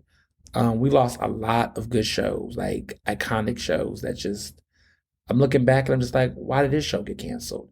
So, Rap Shit, which I didn't watch, but it was the Issa Rae show. That show went away. There's also some other shows that, like the Wonder Years, which I liked. That was really good. A Black Lady sketch show went away. There's shows like Homecoming that's staying, but there's a lot of shows that just kept going away. Like, I'm thinking about all these Black ass shows. Like, I know people were shocked about, I don't even know what's happening in P-Valley. I don't know what's going to happen to Bel Air. They canceled my show Riches on Amazon Prime. Like, where did that go? So many good shows went away.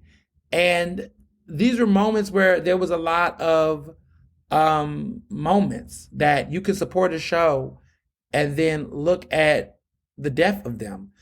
Southside went away. Grand Crew on NBC went away. Swagger on Apple Plus. Sweet Life, Los Angeles. Legendary, which was a fucking good show. Z-Way, which, how that went.